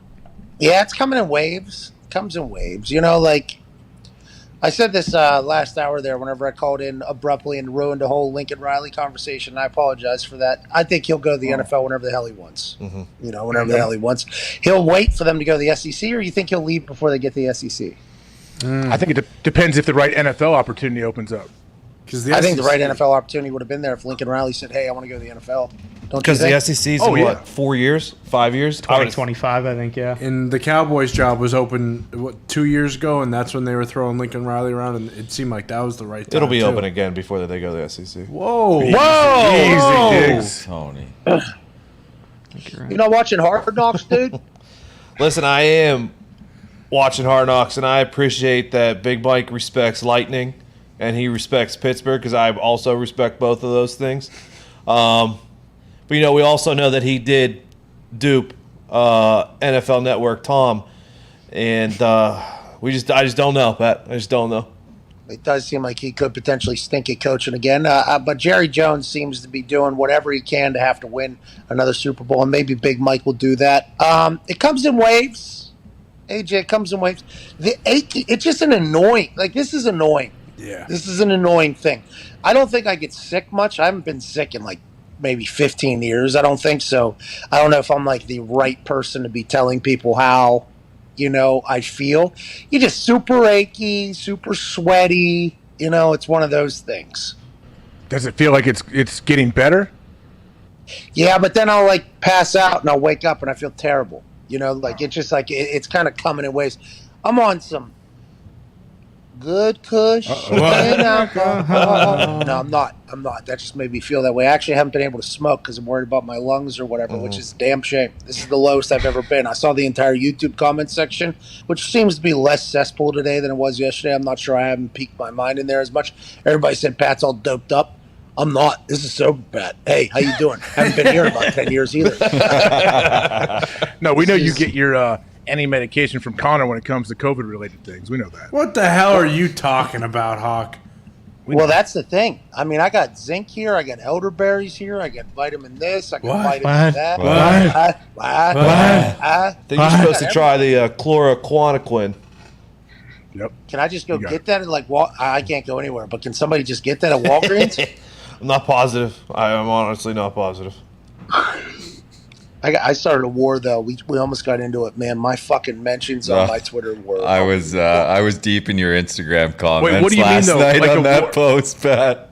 Are people saying like, what do you? I want to know what are people upset about on both sides? I don't get it. So first of all, thank you to everybody that sent me messages. I like take a nap. I wake up. Yesterday I had 60 text messages. Jeez. Okay, that normally happens whenever I do something stupid on TV or I go, but like maybe something terrible happens to somebody I know. I'll get not normally do. And I'm somebody that reads all my texts. I got messages from so many people I haven't talked to in forever saying, "Hey, hope you're all right. Let me know if you need anything. Let me know if you need anything." I'm like, "Thank you so much." And then on Twitter and on Instagram, so many people saying nice things. I appreciate everybody being incredibly nice. That was very, very cool. People that I haven't talked to in a long, long time sent me messages that I didn't think even knew I still existed or cared about my existence. It was very nice. That was very cool. Now, the other people that responded to those tweets and to that Instagram, it seemed like they did want to get their agendas across. You know? It was very loud. It was very loud. Gumpy, I almost had to get out of there because I thought I was going to make my COVID worse from how toxic it was. Oh man, it was fucking like everyone. No one even like. There was a lot of comments like get better," and then you just hit a stretch where it was just fucking mayhem, and every comment had another 5 comments on it from other people. It was chaos in there. I learned a lot, that because I'm vaxxed, I didn't have to go to the hospital. A lot of people are tweeting me, but then I saw a lot of people tweeting at 104.5 degree fever, his ass should be in the fucking hospital. So it's like, I guess I am quite a anomaly in a situation that has caused quite a conversation, AJ. Quite a conversation. So are people upset at you for getting COVID, or are they upset like some? Okay, I shouldn't even. Why do I even care? It doesn't. There's no rational thought. Well, Pat, no. People are utilizing me getting COVID while being fully vaxxed and getting 104.5 degree fever yesterday as either their reason for why you don't get vaxxed, which, by the way, if it's worse than this and vax has slowed it down, get vaxxed, by the way, because I've been miserable here. Or people have been saying, that's why I'm not getting vaxxed. This motherfucker got vaxxed. And then a lot of people are saying he's probably forced to get vaxxed, which I don't know if that's true or not. But a lot of people are saying this guy got vaxxed. He's still got 104. I mean, it was a war, AJ. A full war in there. Did Cole Beasley text you to ask for you to come on and feature on his "Told You This Vax Was Bullshit" diss track, or was that not one of the texts? I saw he was in the booth, by the way. He's I'm excited to hear that remix. Oh, yeah. It's going to be fire. Who's he mad at? He said they got me too, but then I'm still out for 5 days. It is. This COVID thing's wild. It's an annoying feeling. Yeah. It is very, very annoying, I will say. Hey, maybe Andy Luck comes back to the Colts and turns the mood around, huh? How about that? That's the first time I've seen him around football, right, AJ? You said that's what I said. I was reading through some of the shit that happened earlier whenever I was asleep. He was a guy that just disappeared after he retired. They asked me to come on SportsCenter the day after he retired. And they're like, do you think he comes back? Do you think blah, blah, blah? And literally, I was like, if Andrew's retiring like this, I think he's just going to disappear. I think Andrew's going to disappear. He seems like a guy that I don't know him that well, okay? I just know him as a teammate. He was too nice of a person, I thought. But he is a guy who, kind of low-key, like he's a hippie kind of, he rides bikes around Indianapolis, Indiana. He loves IPAs. Like this guy, like he's not doing something just to cause attention to himself. Like that is the last thing Andrew Luck would do. So when he retired, I was like, this guy's probably fucking gone if I had to guess. then he has vanished, completely vanished. Yeah. Every year when the Colts have quarterback issue, everybody thinks, hey, Andrew's coming back. Jimmy with the Colts might be able to get Andrew back with the Colts or whatever. And I'm always like, nah, Andrew seems to be happy. He got $25 million from Jim Irsay because Jim Irsay, awesome owner, as opposed to those scumbags up in Detroit. Yep. But I don't know what him going to that practice wearing those zipper off shorts. Oh, yeah. Hell yeah. Because I assume he went hiking out there, and I guess that's hiking gear as opposed to just high school gear. But him getting back into the swing of practice and football practice, is he coming back? Is He asked for it too. coming back? Hey, it wasn't like he was just such a nice guy and some high school coach called him and said, hey, can you come speak to the team? Like, I'm sure you get asked to go talk to high school teams, whatever level it may be. It seems like from what I heard, like Andrew reached out to the coach and said, hey, can I come do something at practice? Can I come check practice out? And then he goes up there and he's slinging balls and they're all trying to get interceptions off of him. And by the way, he didn't throw any picks. So this guy, even though they're high schoolers, right, that's going to happen. Andrew's throwing to high school wide receivers as well, threw no picks. What if this son of a bitch is ready to go? And the problem is, what if he was waiting for the Colts to find their guy, pay him $100 million so he could go elsewhere? Carson Wentz, he's getting $100 million or whatever from us. Seems like he's all the way back. Him and Frank love each other. Ba ba ba ba ba. What if Andrew's coming back and looking to go somewhere else? They have his rights, right? Yeah, they do. We do. So they'd have to trade him like Gronk, like they did Gronk to the Patriots, or what? Yeah, just like me, by the way. Much different. It's going to take a lot more, I assume. But Chris Ballard has come out on numerous occasions and said, hey, I heard you were thinking about blah, blah, blah. Well, they would have to trade for you. And that's going to be very tough, is what Chris Ballard said. I assume the same for Andrew Luck. Jim Irsay told me at the end of our hour-and-a-half conversation in his office when I told him I was retiring, and he had a vape and smoke was coming out of his face, and he, brother, he was like, if you ever kick a ball again, you're going to be wearing a horseshoe on your head or whatever. I was like, I don't think I'm going to do it, man, or whatever. I assume he said the same thing to Luck. But what does he do now with Carson? And what if Luck does want to come back? I never thought he would. But I also didn't expect him to want to go to a practice and do stuff in high school. I hope for the sake of NFL we get a chance to see him play football again because he was so fucking good at football. It was so much fun to watch him play football. But up until this point, I thought there was no chance. I mean, Colts fans would hate to hear it, but if he is in Colorado, he's got the Stanford connection with John Elway. Is it possible that the Broncos after this year are like, hey, listen, Teddy and Drew Lock are okay, but if we can get a fucking Ferrari and Andrew Luck, let's bring him in. Well, he's not just a Ferrari; he's a Ferrari SUV. Yeah, true. True. He's a big son of a bitch, AJ. I don't think anybody. And I was trying to look at his size there in that high school thing.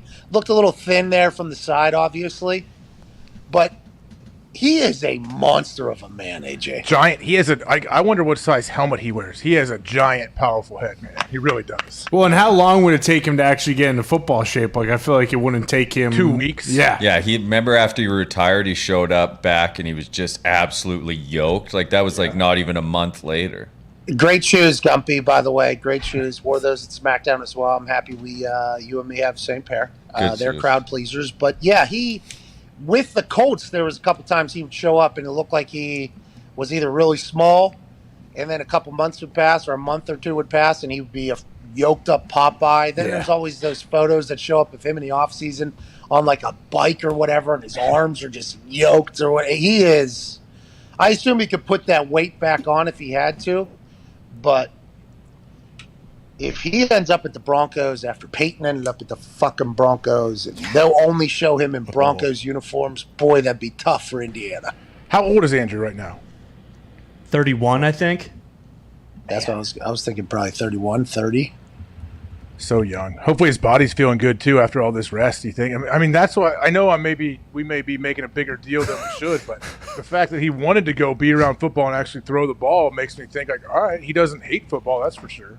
Yeah, bingo. And he's also speaking about football to this high school kids, right? Unless he's giving a life speech. Did it just get like a horror film in my room? Oh, yeah. Super dark. Yeah. What happened? Lights went out. If he's speaking to those kids about football, he has to have some sort of itch, right? I would think, unless he just loves being around it and wants to go be a volunteer coach with that high school or something moving forward. But that means like, hey, I want to get back into it. Oh, maybe I get back into it and I realize, maybe next like March I tell people, I think I'm going to do this. I'm going to make a comeback. That'd be sweet. I would love it. I heard he's enjoying the hell out of his family life from people that talk to him. I've heard he's enjoying the hell out of life away from everything. You got to remember, he's been in the spotlight basically his entire life, not just because of who his dad is, which is an incredibly accomplished businessman in sport and everything like that, but also he was the next John Elway ever since like his freshman year of high school. Yeah. So I think a lot of people have said he has enjoyed his time, like just living almost like away from everything, and he enjoys his family. He has a house here still in India, I guess, I think is what people say. But if he gets back into football, I will be pumped about it to watch him, but I know there will be a bunch of Colts fans that are not thrilled at all about it. Hey, I know you weren't on the team with him for a super long time, but what was he like as like, did he hang out with guys? Was he relatable to teammates? Like, how did his teammates feel about him? Yeah, so I posted a picture of him naked. So, Other than you, how do the other teammates feel about it? I didn't get invited to a lot of his things. God, it's a shame. A lot of people say, like, oh, you're an idiot for doing it. It's like, I agree. I almost got fired, and I think the guy hated me forever. But I did hear his parties were a blast. I did hear they were good. I mean, they're much different, I've heard, from other potential quarterbacks' parties. I think, but everybody liked him. I liked him. Everybody liked him. How are they different? What do you mean? What's that? What do you mean they're different? I was invited to one of them. It was like, ping pong. He loves ping pong. There's like, there were good times. I mean, it wasn't like nightclubs, you know what I mean? It was like different things. He was liked by everybody, loved by everybody. He was too nice, though. Does that make sense, AJ? Are you saying like he wasn't able to hold guys accountable like, say, Peyton could? Well, I don't know if he wasn't able to hold. I think he had it inside of him. And allegedly, towards the end there, he was getting a lot more because Chris Ballard was like forcing him to. Allegedly, Chris Ballard was like, hey, you need to start saying more about who and how and why, is what Chris Ballard came in and told him. Like, hey, we need to start hearing more from you about who you like, who you don't like, why, how, and things like that. So allegedly, this is me not in the building. This is just from people in the building who have told me that Chris Ballard was very much like, hey, Luck, need you to start becoming a little bit more involved in some things that maybe you don't want to get involved in. Because I think Luck always believed, like, I'm a player. The coaches will coach. Front office or front office. I'm just going to do my thing because that's what you're taught in high school, college, everywhere, right? But in the NFL, if you're a quarterback, like, you got to be, like, you have earned the right. You are the president of an operation. Like, you have to be a little, and this is just my opinion. This is just my opinion from watching Peyton and then hearing stories of other places. Now, I can't believe they didn't let Aaron do this because I thought you had to do this. But, like, I think the quarterback should have a say in who he has on his team, because ultimately in the end, he's going to have to be the one that's going to have to go out there and get there. When I was with Andrew, he was just super nice, super kumbaya, all good. Everybody's good. Whoever you want, however you want, all good and everything like that. And I, for one, was like, hey, you need to fucking tell somebody, like, this guy stinks. I don't want him here anymore. I don't care where he was drafted. I don't care how much we paid him. I don't want him here. And now, I don't know if I'm the right guy to be telling anybody that, because I'm just the most like, oh, yeah, everybody's great. Everybody's great guy. But I think that is the biggest thing in my eyes that I watched from Andrew that was his only negative. He was incredible at football. He was smarter than everybody. He was well prepared. I've told the story of his first day at practice, OTAs. He had to go graduate architectural engineer after getting drafted number 1 overall, so he missed a couple weeks of OTAs. The first day he was there, he already knew the entire offense, made a check, and the fucking rest of the Bruce Arians was like, whoa, we are not there yet. Like, we are not there yet. So it's like he had everything for him to be the greatest. I personally just thought he wasn't a big enough dick, if that makes sense. Well, and to that point, I mean, you could make the case that he'd still be playing here if he would have done that sooner and been like, hey, I'm tired of getting knocked on my ass 60 times every game. Like, we need to address the offensive line and do some shit to protect me. You know, I don't get a lot of credit for a lot of things, but I feel like I was on the, hey, Andrew needs to be a little bit more of a dick train a lot longer than everybody else. And then when he retired, because of some of the things he could have been a dick about, I thought to myself, like, Andrew's too nice of a guy, to a fault, too nice of a guy. But I wish you would have told somebody, like, hey, this guy stinks, all right? And whenever people would hit him and he'd say, hey, nice hit, I wish he would say, like, hey, fuck you. And I wish he would have told his offensive line, like, hey, you need to stop letting this guy kill me, But he's just such a nice guy, AJ. He's such a nice guy.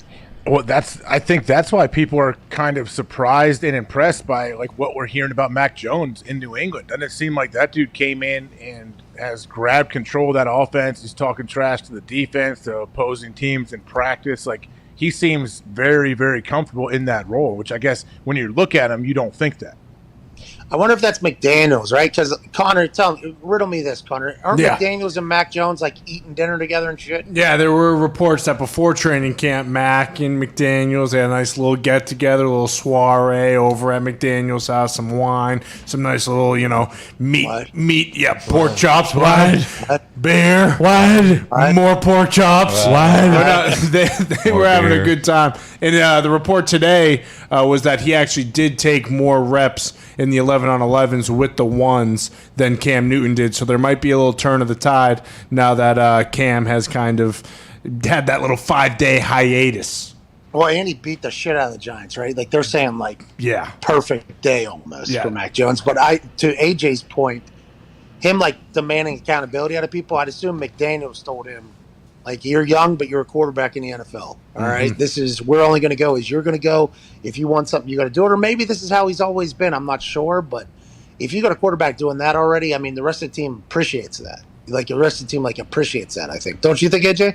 Yeah, they appreciate it, and they respect the fact that he has the balls to do it. A lot of times you come in, the quarterback's completely different than every other position. But when someone comes in with, especially, he's not the Zach Wilson, moxie guy, a swag king. He's not that guy, but he is in his own way. He has his own Mac, whatever he is, his unique authenticity, I think, is kind of translating. You hear that from Slater and all these other big-time teammates that seem like they only have good things to say about him.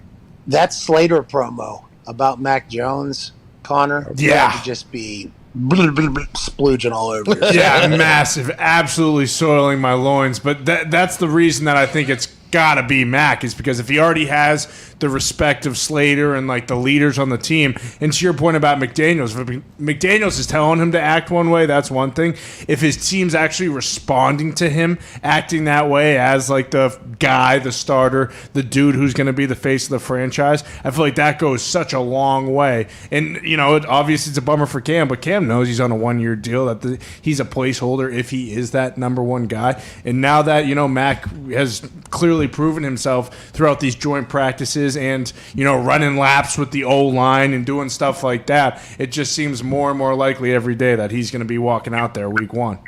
I wonder I thought it was don't gonna get your be nips in the shot. What's that, buddy? So don't get your nips in the shot. They'll take us down off of YouTube. Well, We're nips screwed. We're gone. You're demonetized already. What? Fuck. I was thinking maybe it was going to be a generational thing, though, that there wasn't going to be assholes anymore. Really? Yeah. I don't know. Maybe there be more of them because they come up. If you come up, I'm not saying this about Mac, but other people, if they come up kind of entitled, don't you think there's more people that feel entitled now, coming up if you're a star? Yeah, I agree, but I don't know. We listened to Kyler Murray. Kyler was great for us. But I haven't really heard anything about him. I guess they say he gets fiery and everything like that. But I think a big part of being quarterback is you got to be your presence. You got to have a presence about you.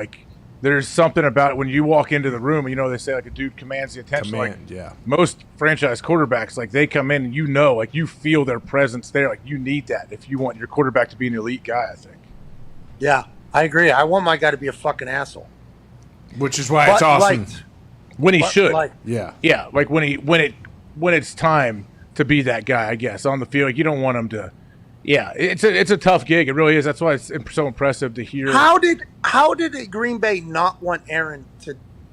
I don't understand how you guys had so much success over there without your quarterback having any say in anything. Been asking that for years, Pat. Years. Shows you how good Aaron is, really, don't you think? Yeah. I think so. Hey, I'll deal with whatever you guys give me or whatever, I guess. But I legit, and maybe it was because I saw Peyton, the way Peyton operated. But granted, it was at the end of Peyton's run whenever with the Colts I saw him. I just assumed that all those elite guys, why would you not want their brains? Do people? Do you worry about Trevor Lawrence when it comes to stuff like this? Is he that guy? Is he that fiery guy that they need? When you need your quarterback to be that person? Well, that's when I was watching his interviews the other day before Monday Night Football. He was so. Congrats to him, by the way, being named starter. I don't know. If you guys are- Big surprise. Yeah. That stinks for Gardner Minshew. That guy committed a lot. Yeah, didn't poop for fucking 2 months. So that bad boy up. It's like me. So you haven't eaten. You need to take some stool softeners, right? Isn't that what people do? Fiber one. Laxative. I'm not eating anything though. Like I can't. I'm not eating anything. I don't really want to eat anything. You know what I mean? You're not hungry, or it makes you sick when you eat? I'm not hungry at all. But Damn. I got a text from Shane Leckler. Shane Leckler sent me a text and was like, hey, if your fat ass loses taste or whatever, just start eating healthy. I lost 20 pounds in 2 weeks because I was eating kale for the first time in my life. I start dying laughing. Like the most Shane Leckler text of all time. Like, hey, fat ass, just wanted to make sure you're all right, you know. But I was watching Trevor Lawrence's interviews before Monday Night Football. Seems like the coolest guy of all time. Seems like the coolest dude of all time. Very accomplished. I loved the way he talked about everybody. But I had to wonder, it seems a lot like Luck here. You know, like this seems like a lot like Luck. Will he have the ability? And will Urban Meyer even want him to? Since he's doing all that college bullshit I'm hearing.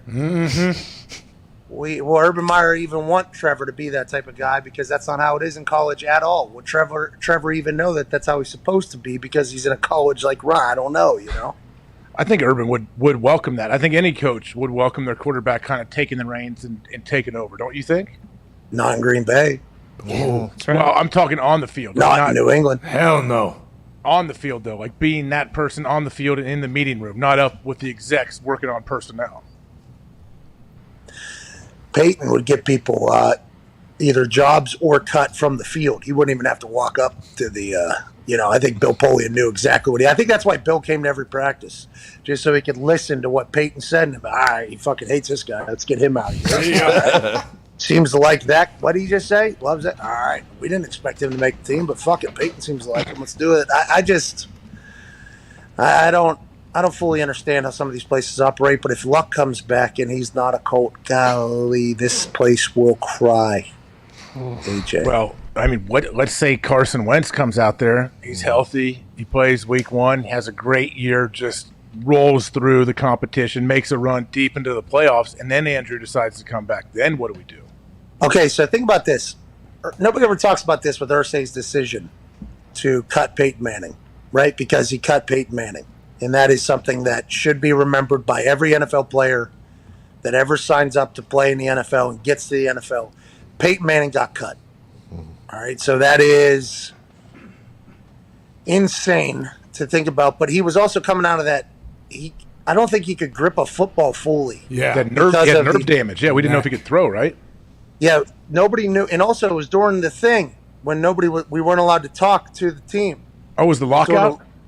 During the lockout. So Irsay had to make this decision on, from what he has heard about where Peyton's at. I think there was like a $30 million bonus that was coming or something like that would have been owed. And Andrew Luck is sitting there. Okay, so Jim Irsay had to make a very difficult decision. Like, that's the NFL. Billionaires are going to have to make difficult decisions. I mean, Irsay asked me if I was ready to make tough decisions whenever I decide to hang it up and run my own operation or whatever. Like, do you want to rent a 747 and live like a sheik, or do you want to go get a goddamn cruise ship down the Caribbean? There's some big decisions that have to be made. I don't know, he says. But that was one of them.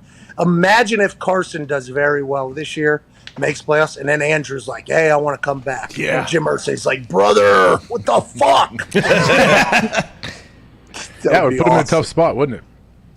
What's that? It said it would definitely put them in a tough spot. But Pat, we have not taken a break yet in this hour, I believe, right, Z? We have not.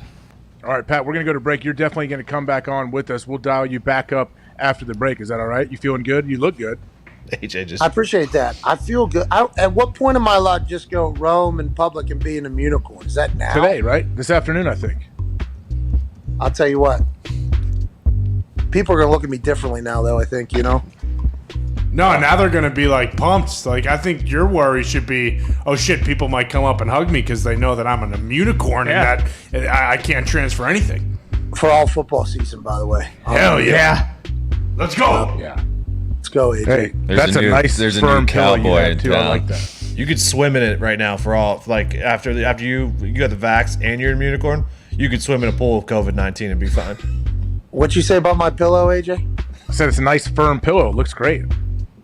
No, it's one of those. It's a memory foam thing. Ooh. Oh, nice. It's not like the garbage hotel ones. Oh, it's coming through the phone at us. Damn. Oh, Andrew's yoked. Holy shit. Look at that dude. He looks like you and Bubby combined, dude. I wish, man. I wish I had shoulder capsules like that. That dude is jacked. He looks good, man. But we're going to get to a break, Connor, just for you. We're going to take our first break of this hour. No, we don't have to for After me. the break, we're going to wrap this whole show up. We're going to figure everything else out. Have a little bit of after hours, most likely. So make sure you guys hang around. We might hit a phone call or two on the 5-hour energy phone lines with their new official summer flavor. So everybody stay right there. This is the Pat McAfee Show. Come on back.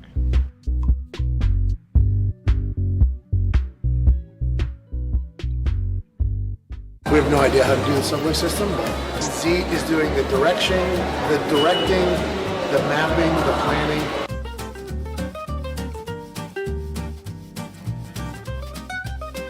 Well, my tower is in 10 minutes. That train should be ready.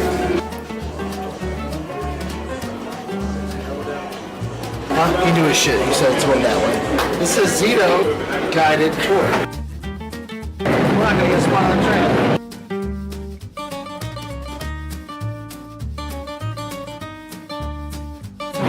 We should get on an Uber.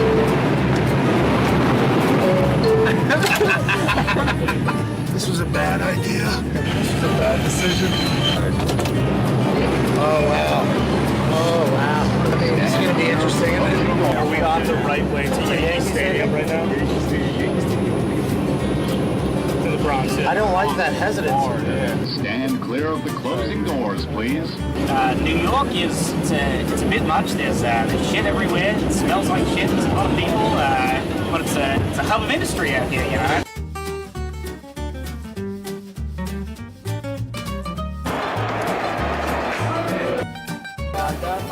Thank you so much.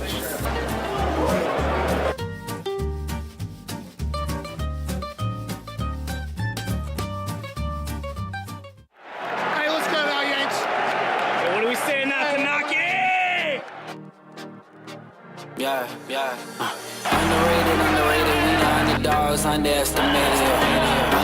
Underrated, we the underdogs, underestimated. We the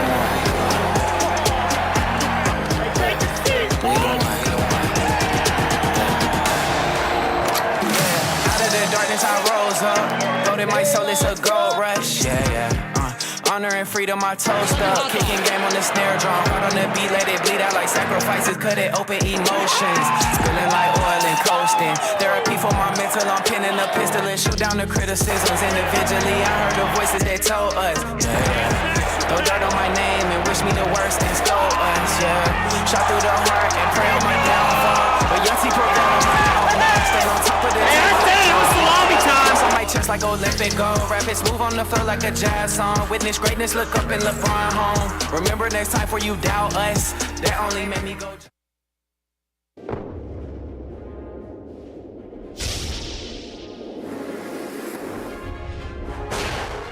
How are ya? I'm Roman, a men's health brand that can dance very well and make you the best you possible. Are you suffering from male pattern baldness? We got something for that. Herpes.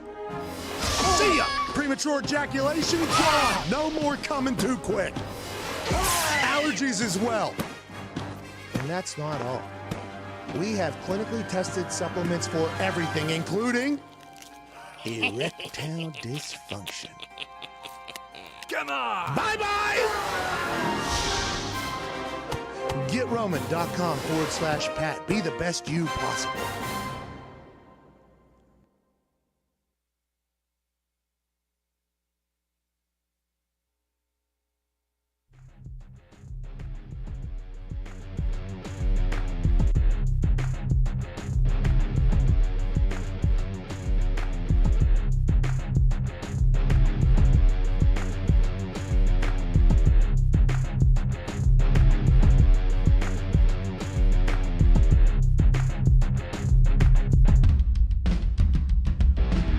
Doing it for the brand. It's the Pat McAfee Show on Mad Dog Sports Radio. Shady Rays never understood why sunglasses were so expensive, so they set out to change it.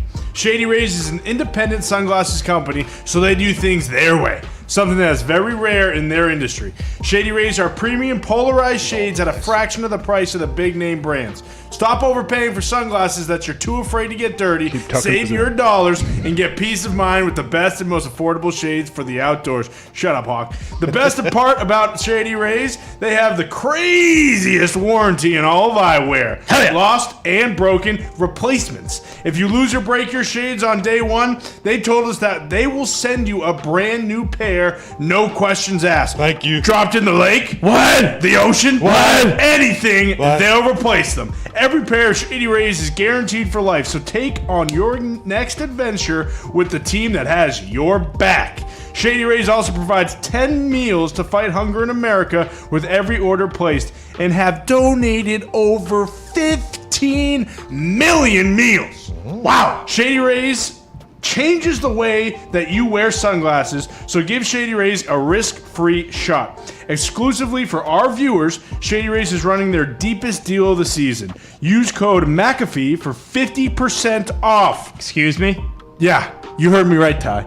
Use code McAfee for 50% off 2 or more pairs at ShadyRays.com. You know what they call that?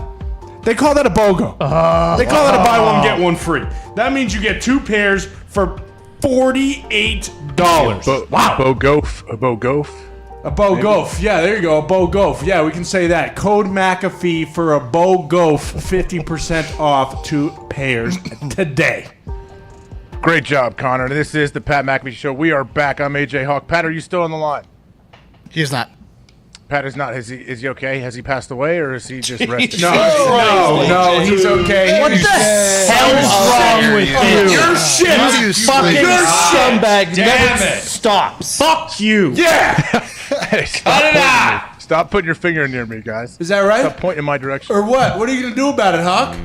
Nothing. I appreciate you guys, Connor. Good read. Good read with the shades on. You're like Ludacris when he was getting roasted on stage. I was Oh no, Nick, are you okay? Not happy with your comments. It's despicable. It's disgusting. I'm sorry. You guys grew up with the guy. I'm worried about him. I'm just trying to check on him, and you guys don't care. That's not true. All right, Cuomo, where are you at? Oh, shit. It's not my name. So is it really National Dog Day, Diggs? For you? It is. National shout out all pups. Yeah, shout out pups. Is every day some kind of national day to try to get you to spend money on something? I could have sworn that today is like the 4th National Dog Day this year. Of the year.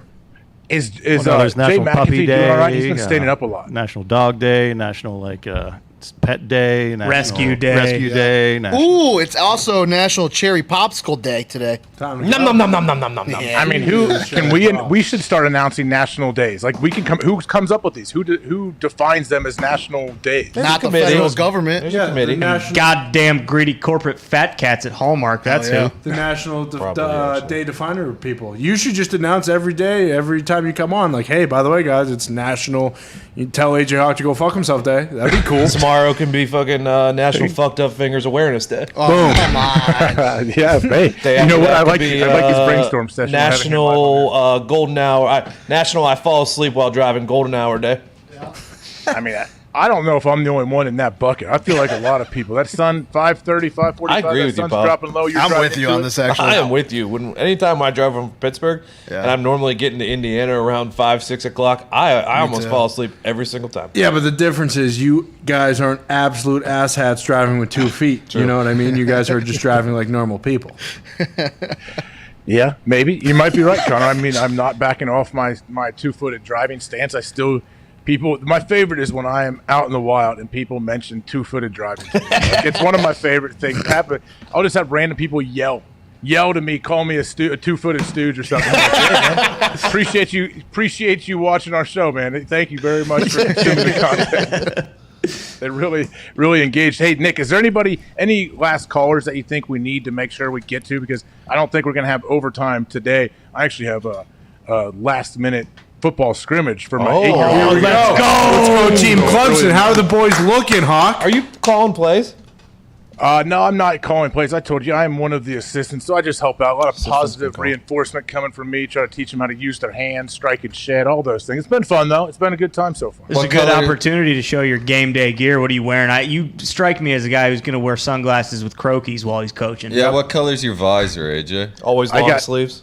I don't know if you guys might be too young, but I got some of those killer loop sunglasses. Ooh. Those are good. With the old croaky hanging off the back like I'm from Alabama. Yep. Oh, yeah. Roll Tide. Looks like you're going to be good. What's up, Pat? What's with the lighting situation in that room? Why is it coming and going? So I'm using. Right. And then the sun. Whoa, Jesus, dude. Jesus. We're good. All right. Anyways, the sun, dude. The sun keeps moving. You know, it's the way it goes. That's what I'm living and dying on. How you doing? And hey, I'm good. Diggs, I heard Diggs just admit that he falls asleep while he's driving. That guy's a fucking stooge. Don't get the car with him either. Pat, I'm on your side, dude. What happened? What the fuck are we doing here? No. You took AJ's side because nobody else was on AJ's side. No. Classic Diggs, and now you're setting yourself up to be a guy that nobody should get in the car with. You and AJ Hawk just fall asleep during the golden hour while you're driving. What the fuck? Only if I've been driving for 6 hours. AJ does it on a 10-minute drive picking up his kids from school. Look at you turn heel on AJ there a little bit. Well, that was just my truth. You're not. Yeah, Diggs isn't lying completely. By the time I pick him up to bring him home, I'm good. I'm well awake. But it's on the drive down. I may doze a few times. I enjoyed listening to you talk about what you do as a coach. You say you help them use their hands and everything. Are you also helping them use their helmet? No, I'm teaching them to keep their head up and keep their helmet out of it. Their head up. But it's all about hands, man. If you can teach a kid how to use his hands and not let blockers lay on him and not let people sit on him, you can make a lot of plays at this age. That's what the Gridiron Gang is teaching. That's Robert Mathis's. Yeah, I've watched a lot of their videos basically of what they train. You know, pass rushers. Yep. It's all handwork. Oh, yeah. Those guys are they're like martial artists. What they can do with their hands. Bingo. That's why Jay Glazer started training everybody because those damn hands. You know what I mean? Strike and shed, AJ. Well, did you ever go work out at Unbreakable out there with Glazer? Yeah, I was out there. I didn't work out. I sat down and watched others do it. But I was a little hungover. But Who did you watch? Like Wiz Khalifa? Who'd you watch? DC. I think Daniel Cormier was there. I think Demi Lovato was maybe in the back there. Nice. I think she was working. I don't think Wiz was there. If Wiz was there, I would have, probably threw some weight on a rack. You'd have held mitts for him. I've seen Wiz boxing, hitting the mitts. Hey, he is absolutely stacked right now. He went from skinny stoner to rip stoner. He was going to get in a fight in there for a bit. You remember? He was going to get in a fighting. With who? Who would he fight? Anybody, dude. Yeah. Fucking you. Yeah. Ooh. I'm not getting in a fight. You're the one that always talks about your Oculus overhand right. Well, I only talk about it in virtual reality, which I haven't been able to do, by the way. So I have a question.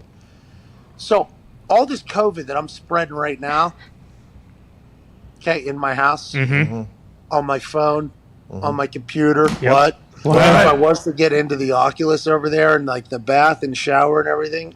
Do I have to wipe this all down, right? When I'm done for my wife? Yeah. Yeah, for her. Or it'll naturally die. When we first heard it stayed on surfaces for up to 2 years or something like that. I'm not sure what it is now. I think that was false. Well, that was cardboard boxes. Oh, yeah. You get it it's through 6 years now. You get it through your eyeballs, too, we were told. I did this. You don't make eye contact with anybody. That was at one point. And do you remember we were told, like, the easy way to find out whether or not got COVID is take a deep breath and hold your breath. And if you can't hold your breath, like, you don't have COVID. I've been able to hold my breath for a long time. Is that because I smoked so much dope? Yeah, probably. Strong lungs. The lungs are very healthy. Yeah. You said you couldn't smoke your CBD. Why can't you eat your CBD like normal? I could, yeah. I'm just not hungry. Like, I don't want to eat anything. Is this with normal sicknesses? I'm not sure. Honestly, I'm not sure. I don't get sick. Like, do you lose your appetite whenever you're sick? Is this something that happens, or is this from Uncle COVID and the way he operates? When I was fighting that in gout, I was not that hungry. Okay, what were you fighting? Gout does come from hunger, though, right? Oh, yeah. So gout, too much meat. Too much red meat. Your appetite? 0 water and too much meat, yeah. Hey, Z was the one that brought these elderberries to the house. Said, hey, you need to eat these elderberries, dude. Oh, yeah. They're really good. They are good. I want to eat the whole thing. Yeah, you're only supposed to have 2. I don't know why I can't OD on these elderberries. We're all surprised. What are those? Just old berries? I don't know. Yeah, they're the elders, dude. Hell yeah. Ooh. Did you give him a big hug when he dropped him off? Sambucas. No, he dropped him off to Sam, and then Sam, she looks like whenever old buddy was cooking meth out in that RV. Yeah, that's her wife.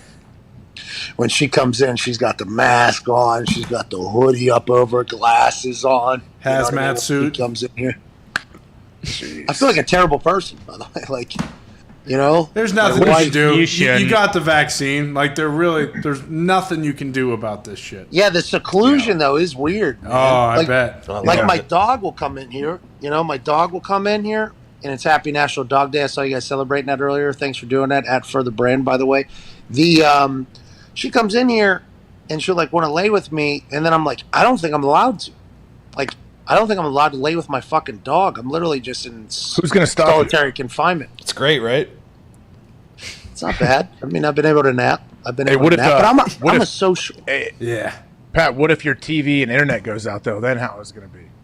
So the TV did go out yesterday because of the storm. Oh. It was close, but I got a chance to watch Bob Ross. That thing's 7 hours long, too, so it took up all night, Yeah. Pat, I don't know if you want to stay on and do some after hours. I'm going to have to jump off here in about 45 seconds. What's your plan? How you feeling? I'll stick around. I'll do so. Okay, yeah, do some after hours. Then you'll be good after this. When we get off the Sirius XM feed, you will join the boys for after hours. I'm going to have to jump off. Like I said, Clemson Tigers have a big scrimmage tonight, so I got to get down to the fields. Oh, your team's the Clemson Tigers? Yeah, we didn't pick it, but yeah, we're Dabo. I thought of you instantly in Dabo and the drip.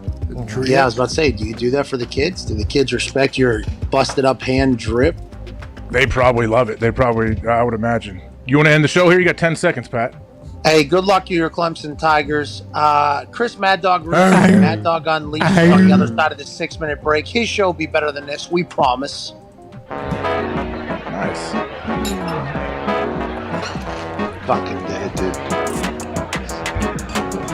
Do not serve. You excited to drop a few pounds? It feels like I'm going to get ripped up from this. Here we go.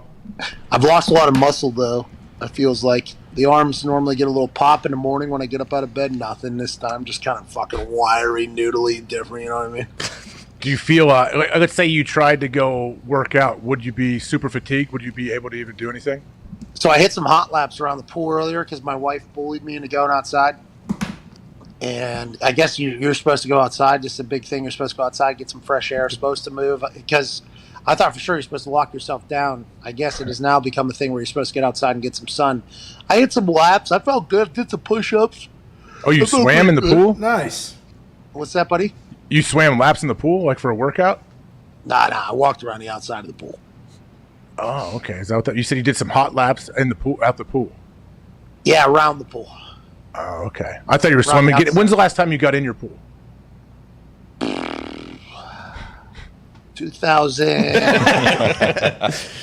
This year, we were in there a couple times this year. Not much. It was a waste of time until I got my ear fixed and was told my ear was fixed. It was just a complete waste of purchase. I didn't get into pools for a long, long time because I had a busted eardrum and it wasn't worth the risk. But I'll get in there now every once in a while. My wife loves it. Hey, you got to go to the Clemson Tigers thing?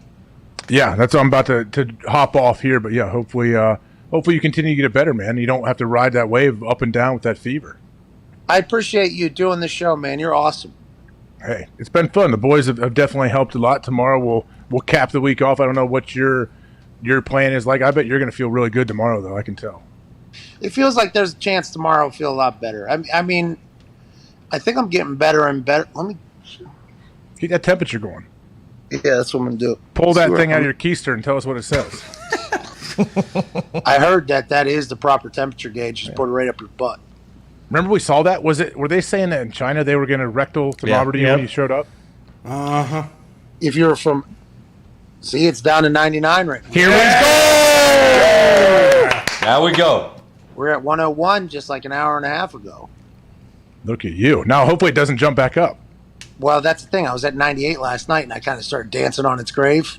Oh, the fever broke, and then this morning I woke up 101, 102, or whatever. So, I mean, I feel bad for Sam that she's got to sit there and avoid you, and you get to sleep in the bedroom. Where does she sleep? yeah, that's quite a conversation around here, actually. So we have extra bedrooms, with extra beds that could be used, but I guess they aren't the cleanest or something like that. So she was on a couch last night. She is not thrilled. She is not thrilled about it. So kind of a selfish move by me to take the bedroom and make it a COVID factory. What I've learned, I'll have to answer for that whenever I'm done. I will have to answer for that. Well, good. I'm glad you're keeping her safe and she feels good, man. I saw you. I couldn't hear it, but I saw you posted something. You were still feeding the raccoons and everything the other night. Was that you or was she feeding them? Yeah, that's on me. I ain't feeding the raccoons, dude. You don't dump anything. They ever come bite you? I don't fuck with raccoons. Nope. I mean, I wouldn't. We had 2 of them staying in our dumpster for a little bit, and they scared the hell out of me. They eventually got out of there. But they moved in. You said 2 of them were staying in our dumpster. They just moved in. These raccoons live all around the property, and then they know that old Snow White's going to drop off some food for them. And they all have diabetes. They have to. I mean, the shit that she feeds them. These raccoons are eating the most sugar-infested things on a nightly basis, but they love it. I guess that's what raccoons do, is they just eat the shit. Or, hey, you better stay away from them, too, because couldn't they get COVID from you if you were breathing all over them? Well, that's the thing about the dog. I don't know if that's real or not. I have no idea. Am I not allowed to cuddle with my goddamn dog? It's National Dog Day. The internet told me I can't.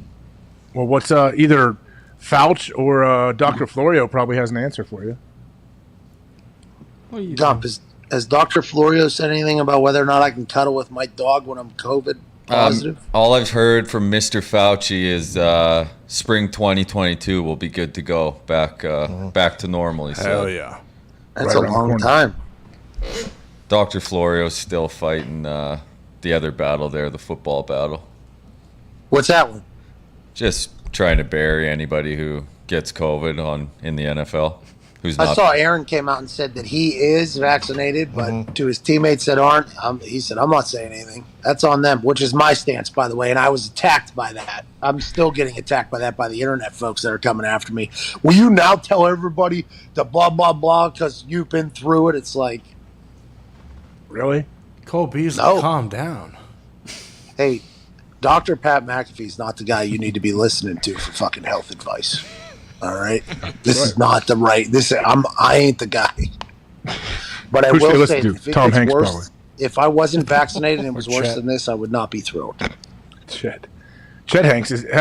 Well, actually, Chet had a video, I think Connor... Rude boy! A couple weeks ago, Chet had a real... it was a real misdirection. He got me. His greatest acting yet, you By could say. Is he an actor before he was a rapper or no? Yeah. He's everything. Was he good? Oh, yeah. I mean, no, he is a charter member of the Lucky Sperm Club. He was pretty decent in the last thing he was in, but now he's, rapping on Soulja Boy's label. Oh, you're talking about nepotism? Yeah, it's a little bit of nepotism, just a tiny bit. I mean, could you imagine if you were Tom Hanks's kid and still somehow turned heel? I mean, that's incredible. Yeah. By the way, we need to send Stephen Ross a check.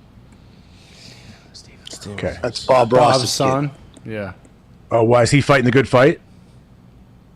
You got to watch that doc, dude. It's long. It is very long. They could have made it a lot shorter, but I did not know everything that was going on behind the scenes with old Bob Ross. Single episode or multi-parter? Hour and 37 minutes, one doc straight through. Yes. How you doing? Keep it moving. Okay. Here we go. That's on the list for tonight then. It's pretty good. It's long. It's a lot longer than I thought it was going to. I mean, hour and 37 minutes doesn't seem long, but while you're watching it, you're like, all right, feels like we've done this like 2 to 3 times already. Like, can we not? This is stuff that was going on when Bob was still alive behind the scenes, or are you saying like after he died?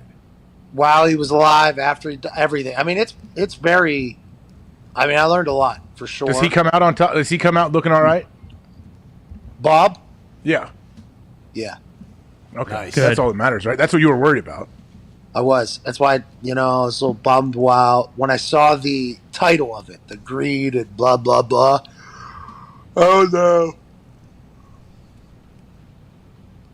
What the fuck, dude? So I was a little worried that Bob was going to get buried. It's not Bob at all. Everybody else is getting buried. Okay, Thank God. That's good news.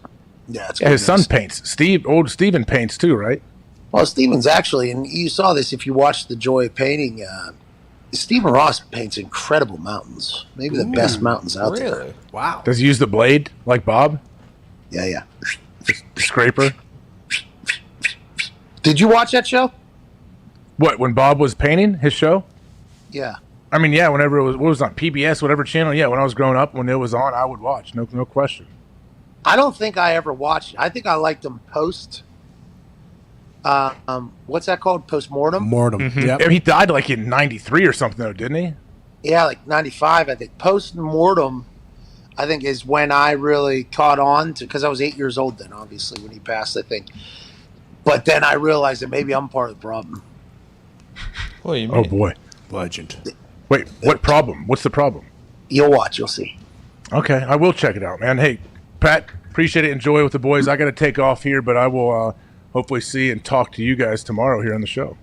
All right, good luck to the Clemson Tigers, man. I'm pulling for you guys. Make sure they keep their head out of any contact that could cause CTE at such a young age. Always. We are protecting the kids. Boys, appreciate the help. Thank you very much. I'll see you guys tomorrow. Bye, AJ. See you. Bye, AJ. AJ. See you, AJ. Bye, AJ. Boys, I don't know if we're going to be able to do this with me just laying in my bed. You guys sitting back here. Hammer Downs in 15 minutes, we thinking? Hammer Downs in 15, friend. We should answer some phone calls, maybe. Is there any phone calls over there? Check it now. Yeah, Pat, there's one. This is Carrie. She's been online for like 2 hours now. Can't have it. Mitt literally told you what? Clear the lines every fucking hour, this guy. I'm over here battling COVID because every time somebody's over there or on the lines for longer than whatever, they go, I've been waiting for blah, blah, blah, blah, blah, blah, blah. It's like, hey, I've been fucking here too, if it means anything. And this particular day, I have not. Carrie's been here longer than us. But I do appreciate the fact that Carrie's on the 5-hour energy phone line. What does Carrie want to talk about? Hello? I'm here. Here we go. Hi, Carrie. Hey, I'm here. What's going on? Hello? Carrie. Hello? Hello? Yeah, I'm here. Go Hey, on. what's going on? Hello, yeah. I want to give a shout out for Pat because I have PTSD. I just sent you a tweet. I said that your positive, forward-thinking attitude gives me hope every day. I love your show.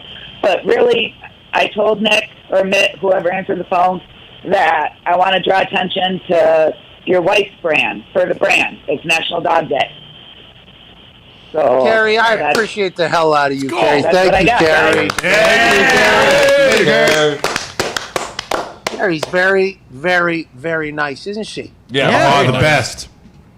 That was very nice of her.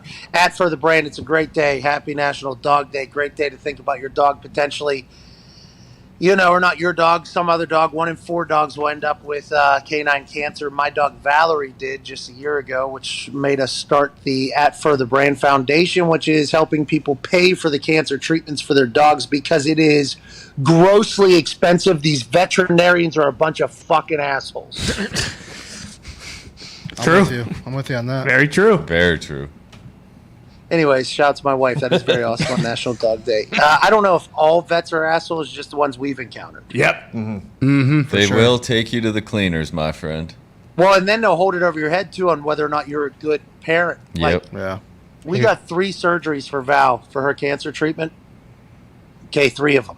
And it was all expensive, and I was very grateful to be in a position where we could pay for it because Valerie is... That's my dog. Hell yeah. You know what I mean? Valerie's my dog. So we're going to do whatever. And then we get 3 treatments for her, 3 surgeries, invasive surgeries where she has to wear a cone.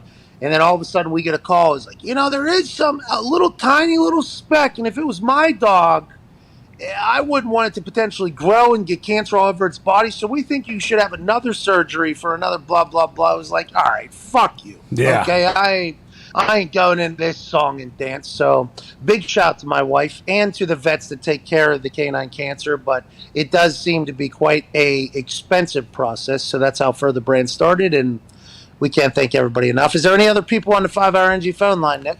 Yeah, we got Bill in Omaha. Omaha! Bill, what's going on? Bill. Bill. What's up, Bill? Bill. Hey, this is Blind Bill. How you guys doing? Blind Bill, how's it going? This is COVID Pat. I can barely hear Pat, but I called when AJ was on the line. I guess you guys might have an answer, or Pat, you might have an answer. I grew up and Tony Gonzalez was my favorite player. I was wondering if you had any good Tony stories, and yeah, that's basically it. Okay, Blind Bill, just real quick. Actually blind, fully blind, or legally blind? Oh, he might have hung up. Bill? Did he hang up?